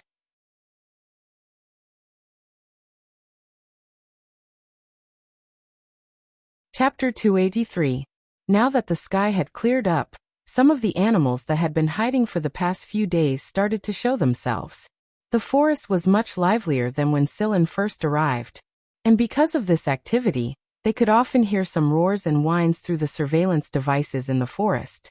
The angle of predator and prey was always changing. In the past, the ferocious beasts could be considered as one of the overlords here. But after the arrival of the white rat biochemical beast, they could only become the prey. Sillin and his group had cleared out most of the white mice that had been hiding in the forest during the snowstorm, but a few more white mice and bioweapons came to the forest after the sky cleared up. After all, the forest was a good source of food for them. Guexian, Tuba, and Erdi had just gone to the forest to kill 3 white mice, a couple of bioweapons, and 2 wild beasts as food for the day. Every time someone came back from the forest, they had to go through a disinfection process.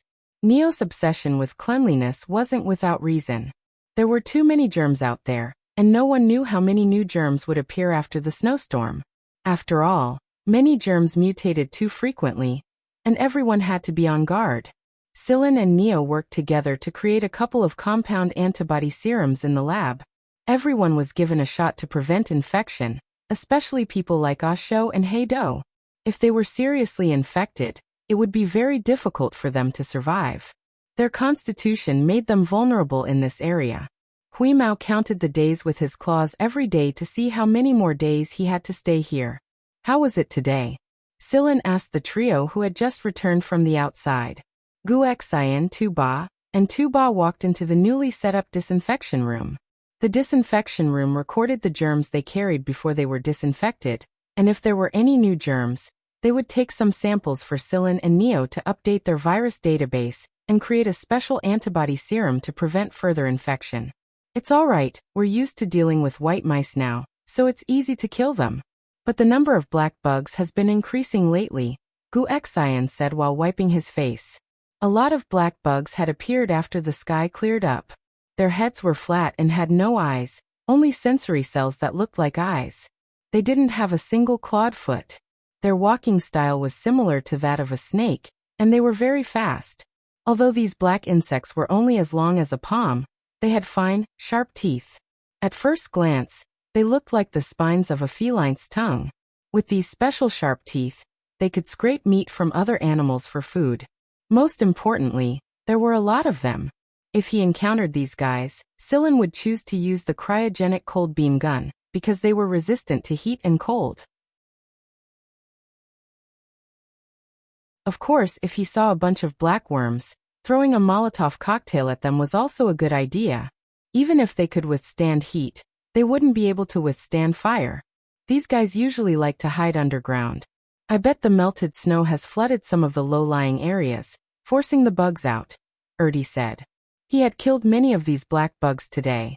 In short, just don't get bitten by them. Although these guys are small, one bite from them will leave a bloody hole on your body. Tuba had tested the bite force of these black bugs today. They bit through wood like a saw. One bite and the wood would turn into powder. It would be terrible if they bit a human. Silin's focus wasn't on the bugs. He had a feeling that their appearance meant something. He looked at Asho.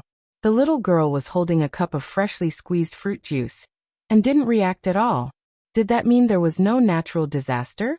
Huimao, who was rolling around on the table in boredom, twitched his ears. He didn't seem too sure. He jumped down and walked around.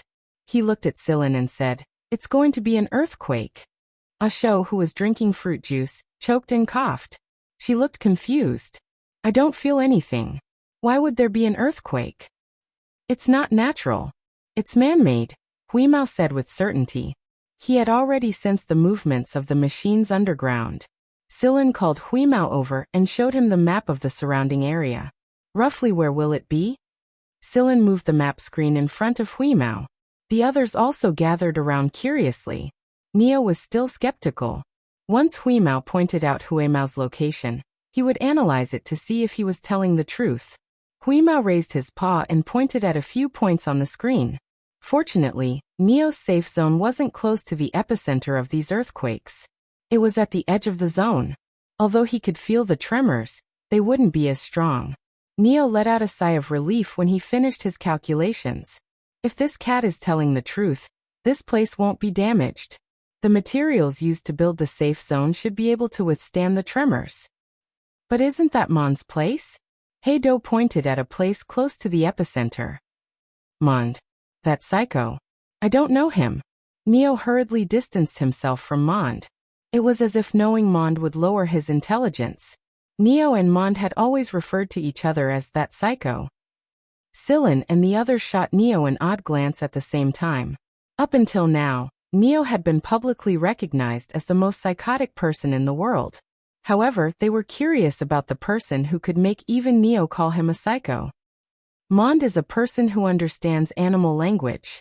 He can understand animal cries, facial expressions and body language, Huali explained. No, that's not it. Neo corrected Huali. That psycho doesn't understand animal language at all. It's just a dirty trick. You know, he used to flunk his language classes a lot. It's an undeniable fact that he's always failed his language classes. Huali ignored Neo's explanation and briefly explained Mond to Silin and the others. She was just done when the metal chain on Heido's wrist flashed. Heido pressed it without hesitation. and a young boy with a broom appeared on the screen. "Hey Dodo, my dear. Who's behind you? Why is that psycho Neo with you?" Mond said with a look of disdain. Neo pushed Heido's face away and smiled proudly. He shook his finger and said, "Two mistakes. 1. I'm not with Heido, Heido is with me. 2. The word psycho has always been with you. It's inseparable." On the screen, the corner of Mond's eyes twitched. He looked at Heido, who was pushed to the side, and said, "Hey Dodo, my dear, tell this psycho to leave. Big brother wants to talk to you alone. It's urgent." Heido looked at the others and apologized. Then, she covered the screen and ran back to her lab. "Did Mond discover that his place is near the epicenter?"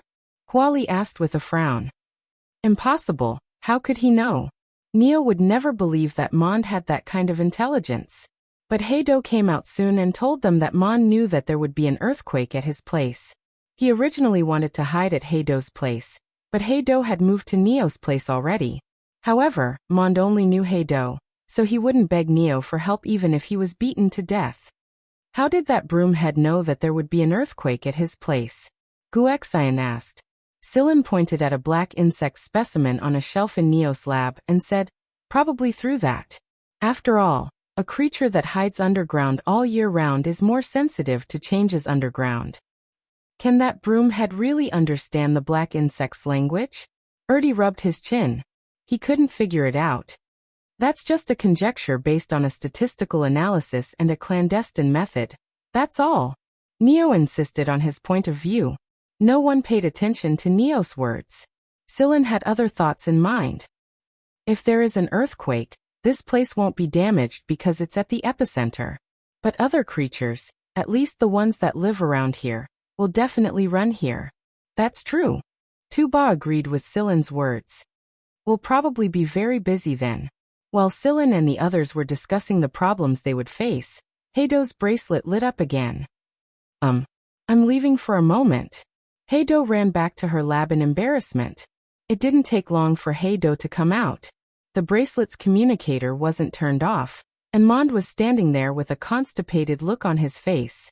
Knowing that Mond was too embarrassed to say it, Heido said timidly, "Mond and the others want to come over here." "I won't allow it." Neo refused without hesitation. The veins on Mond's forehead bulged, but he didn't explode. Instead, he looked at Heido. Heido looked at Sillin because she didn't have the heart to do it. She trusted Sillin the most out of all of them, and she felt that Sillin could solve this problem. He was also the only person who could reason with Neo's uncanny knowledge, so Neo would definitely listen to him. Mond clearly noticed Heido's gaze, but he couldn't see anyone else because of the angle of the screen. However, it was obvious that Heido wasn't looking at the crazy Neo. "Us." Sillin caught on to the word and asked. "Amen, Mond has 3 people with him. They're about the same as you guys," Heido explained. "Don't worry, they're good people. They even saved my life before." Mond hurriedly said because he was afraid that Sillin would refuse.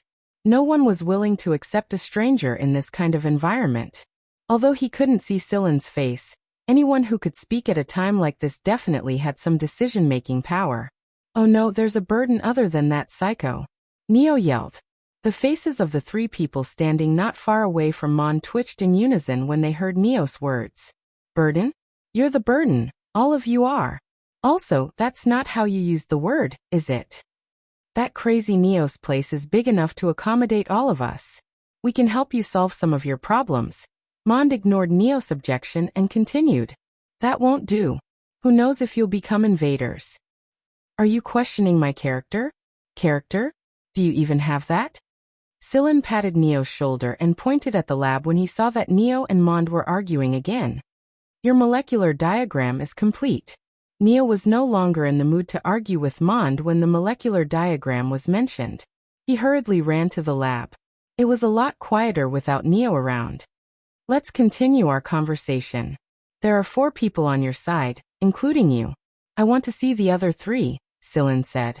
Heido had already adjusted the angle of the screen, so that it was facing Sillin. Guexian and the others weren't in his field of vision. Sillin raised an eyebrow when the other 3 people appeared. One of them was the Orville that Guexian and Erdi had mentioned before. "Wait a moment. Sillin left to discuss with Hua Li and the others. He wanted to confirm if Orville was trustworthy or not. Orville. Tu Ba twirled the blade in his hand. That kid may not be a good person, but I believe he knows when to advance and retreat. He knows what he should and shouldn't do. Sillin looked at Gu Xian and Erdi. Both of them nodded in agreement with Tu Ba. It was true that Orville wasn't a good person. In fact, he was notorious in some circles, but he wasn't someone without principles either. Sillin then asked Hua Li for her opinion. After all, Orville was like a ticking time bomb if they didn't get along well with each other. To his surprise, Hua Li didn't object. Both sides weren't injured at the time, and the past was in the past. When Sillin saw Mon's expectant face on the light screen again, Sillin allowed both sides to meet each other. Other than Sillin, everyone else seemed to have different levels of understanding towards each other. After receiving a guarantee from the other side, Sillin went to find Neo and finally managed to convince him to let the four of them join him. In fact, Neo just wanted to see Mon's submissive face. It would be a great way to vent his anger. Neo didn't have the heart to think about anything else at all. Those people were far less attractive to him than the experiment he was currently working on. As for how Mond and the others were going to come over, Sillin and the others didn't need to worry about it. All they needed to do was send someone to meet them after they arrived.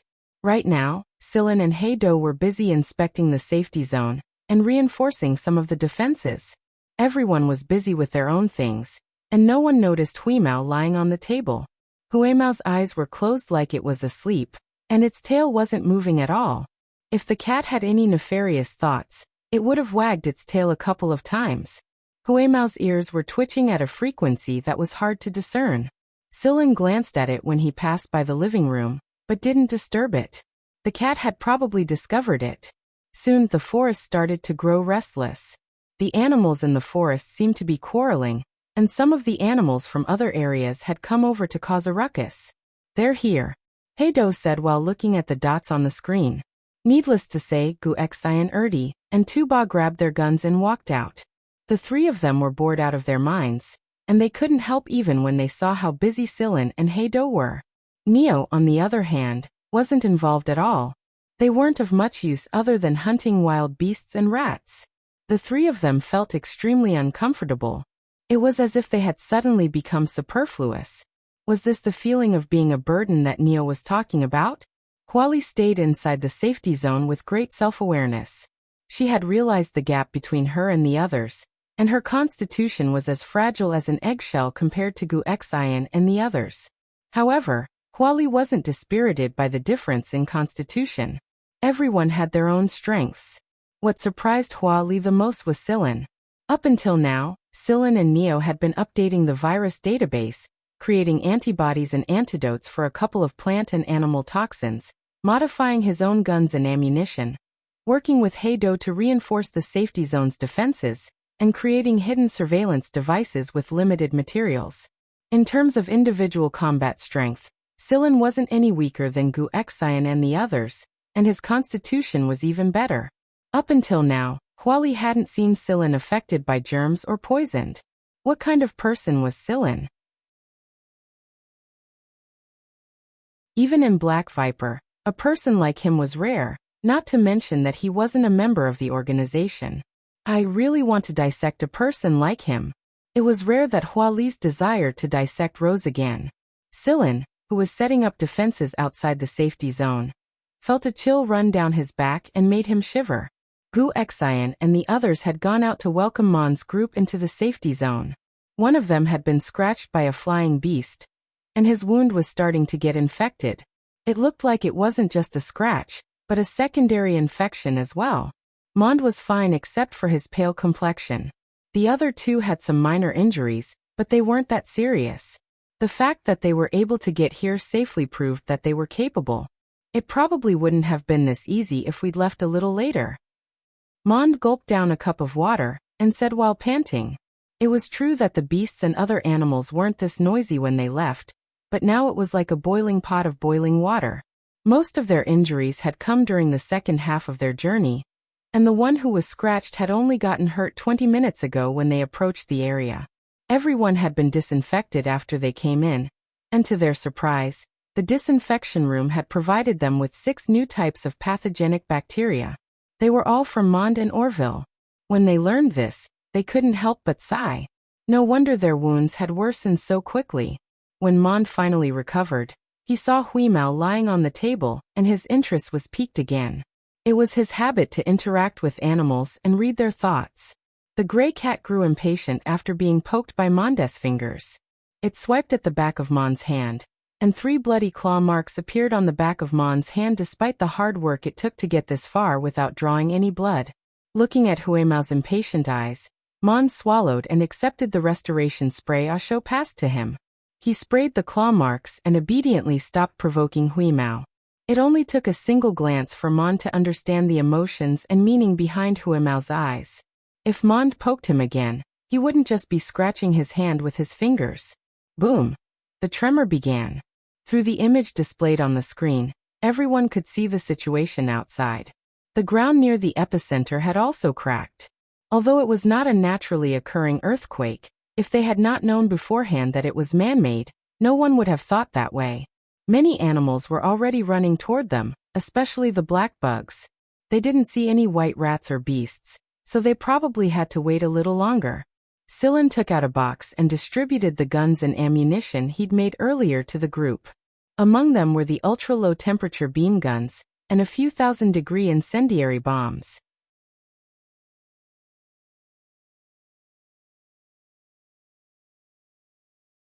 Chapter 284. The panic brought about by the earthquake caused the animals in the forest to scurry away from the epicenter. Some obediently climbed over the cliff and didn't linger on it for too long, but the curious and bloodthirsty wild beasts noticed the abnormality on the other side of the cliff when they climbed over the cliff and moved closer to Neo's safe zone. This kind of wild beast would undoubtedly be hunted down by Wuxia and the others who were guarding the perimeter. The chaotic environment also covered up Wuxia and the others' tracks. Some of the beasts didn't attract too much attention even after they were killed. Perhaps the earthquake was the biggest threat to them right now, not the assassins hiding in the shadows. The modified gun could use improved explosives to kill the white mice, a different kind of bullet to kill the beasts, and poison bullets to kill the biosoldiers. There were also other modes that could be switched between. It was a simple multi-purpose gun. Although it couldn't compare to the guns they had used before, it was still impressive that they could modify a gun to this extent with the limited resources they had. This was why Wuxia and the others admired Sillin. In the eyes of Wuxia and the others, Sillin was an enigma. He seemed to be able to talk to anyone, and he was even able to delve deeper into the topic of anatomy with Huali. Could he be someone from the RES? That was what everyone suspected. After all, other than Black Viper, everyone would think of the Royal Academy of Sciences as soon as they could find someone who was more accomplished in various academic fields. Erdi had asked Sillin about this before, but Sillin didn't give him a direct answer. He didn't say yes or no.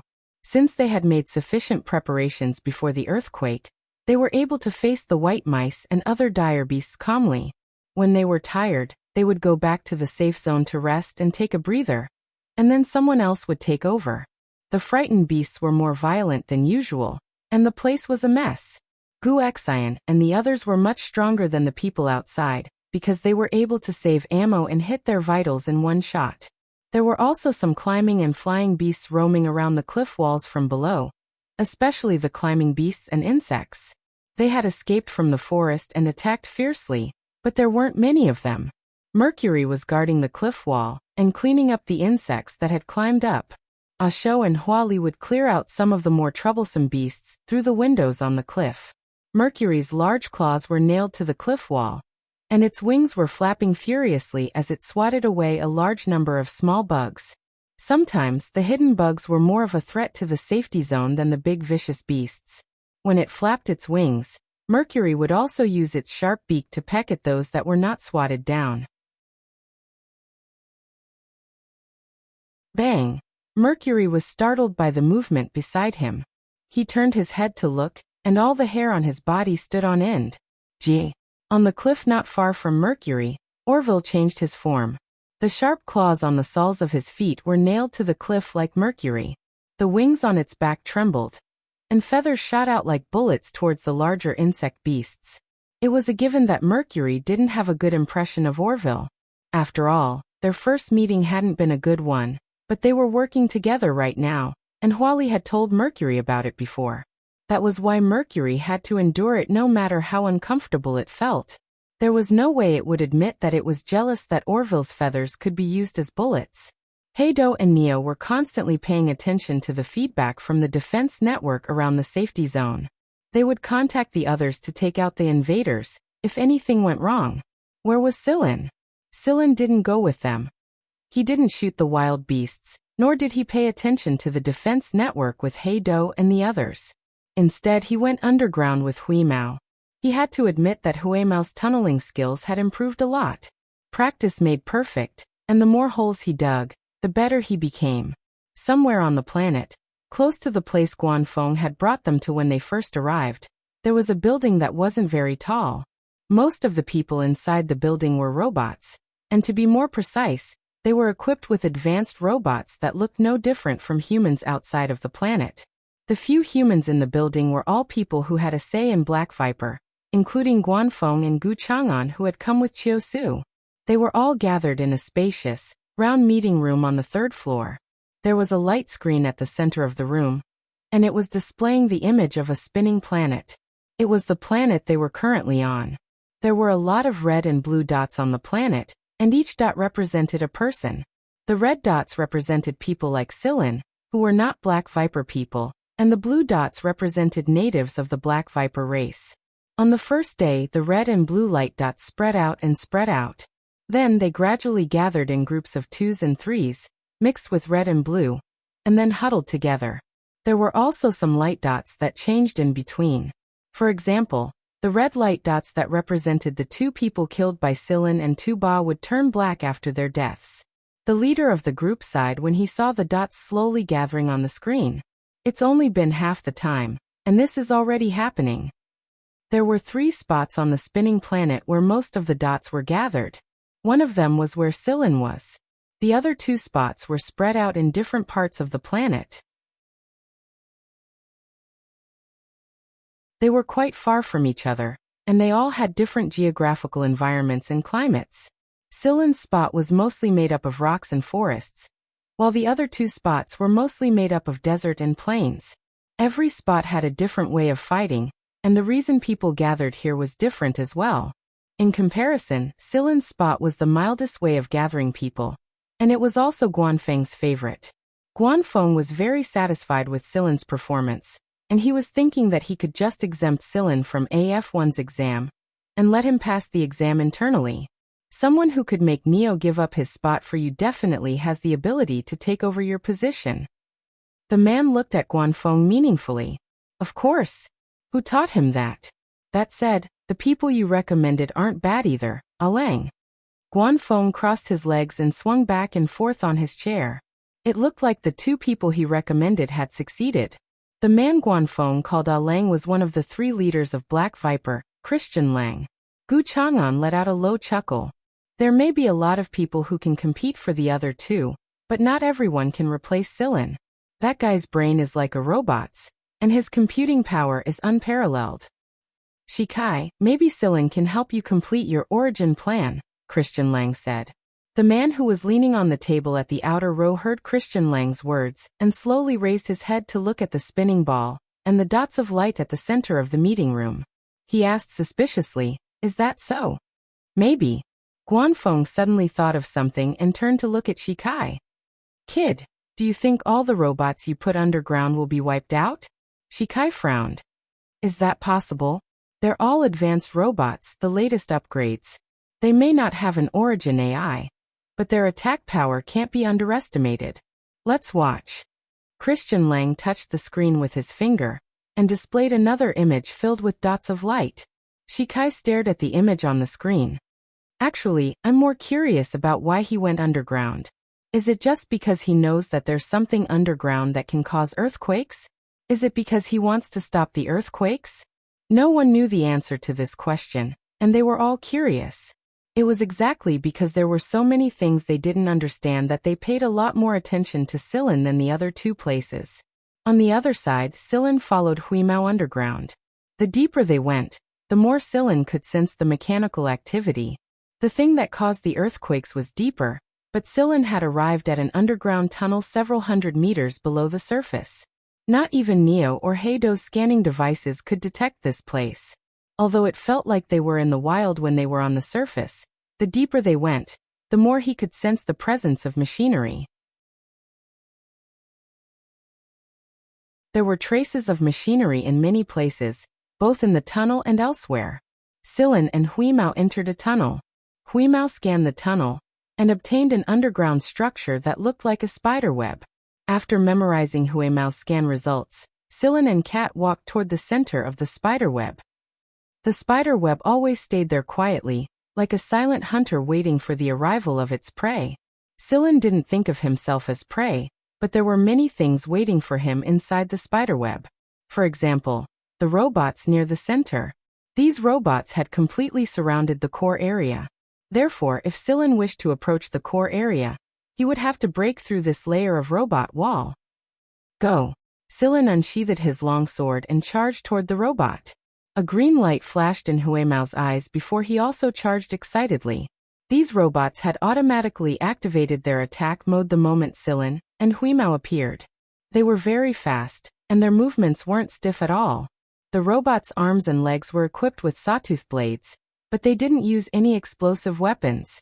Perhaps out of consideration for this underground network, explosive weapons were more destructive to this place, so the creator didn't equip them with such weapons. Even if they didn't have any weapons or high-energy laser guns, their combat power was still very high. Sillin's figure flashed through the air. Every slash of his blade cut a robot in half. The headless robots could still move. Even after their heads were destroyed, their bodies could still react with a delay. These robots weren't the ones Sillin was looking for. Moreover, Sillin knew that these robots weren't autonomous at all. Compared to the robots he had encountered earlier, these robots were pretty good weapons, but they were no different from swords and guns. They were all dead weapons. He kicked a robot's head into the wall of the tunnel, directly turning the robot's entire head into a round pancake. The knife in his hand was not idle either.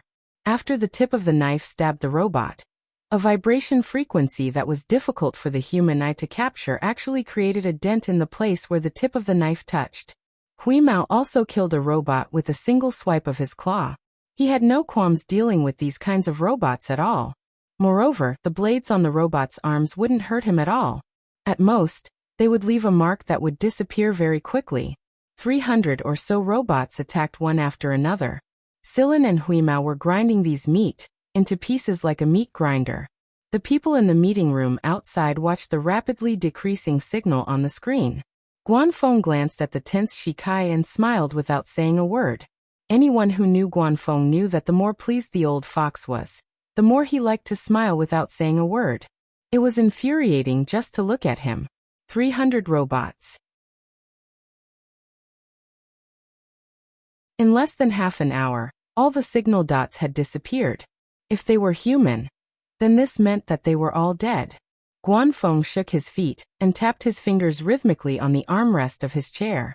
The rhythm of his fingers looked like the beat of a song. He would have started humming a little tune a long time ago, if he wasn't restricted by the situation. In this place, Guanfeng didn't have the scholarly and gentlemanly air of a senior scholar at all. Underground. After Sillin and Huimao had taken care of the robots guarding the place, they continued to walk toward the core of the spider web.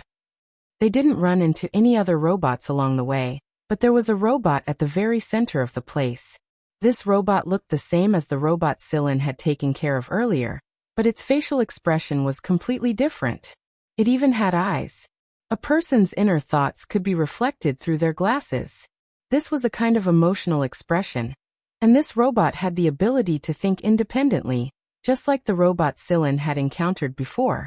If one took a closer look, they would notice that this robot was a bit more conscious than the robot Sillin had encountered before. Every look it gave off the illusion that it was alive. This feeling was very familiar to both Sillin and Huimao. It was so familiar that it made them excited. This robot was the main reason why Sillin and Huimao had gone to such great lengths to find it. As for the cause of the earthquake, That was just a side effect. Neither Sillin nor Huimao attacked the robot, and the robot didn't attack Sillin either. Instead, it stared calmly at Sillin and Huimao without anger or surprise. It looked like an old man who had gone through all the vicissitudes of life, and the only emotion left in him was indifference. Sillin slowly walked toward it. There was a round table next to the robot, and this round table was the cause of the earthquake. There were some buttons on it that could adjust the epicenter and amplitude of the earthquake. The robot didn't react to Sillin's approach. It seemed to know what Sillin was going to do, so it moved out of the way and allowed Sillin to touch the round table. After looking at the settings on the round table, Sillin pressed a few buttons. After Sillin pressed the buttons, the tremors gradually subsided.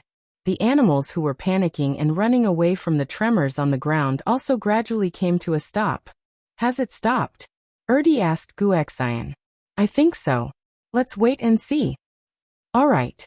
The cessation of the earthquake greatly reduced the pressure on Guxian and the others. Even if they were good at fighting, they wouldn't have an easy time against so many animals and insects.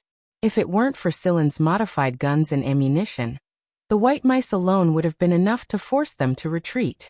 Underground.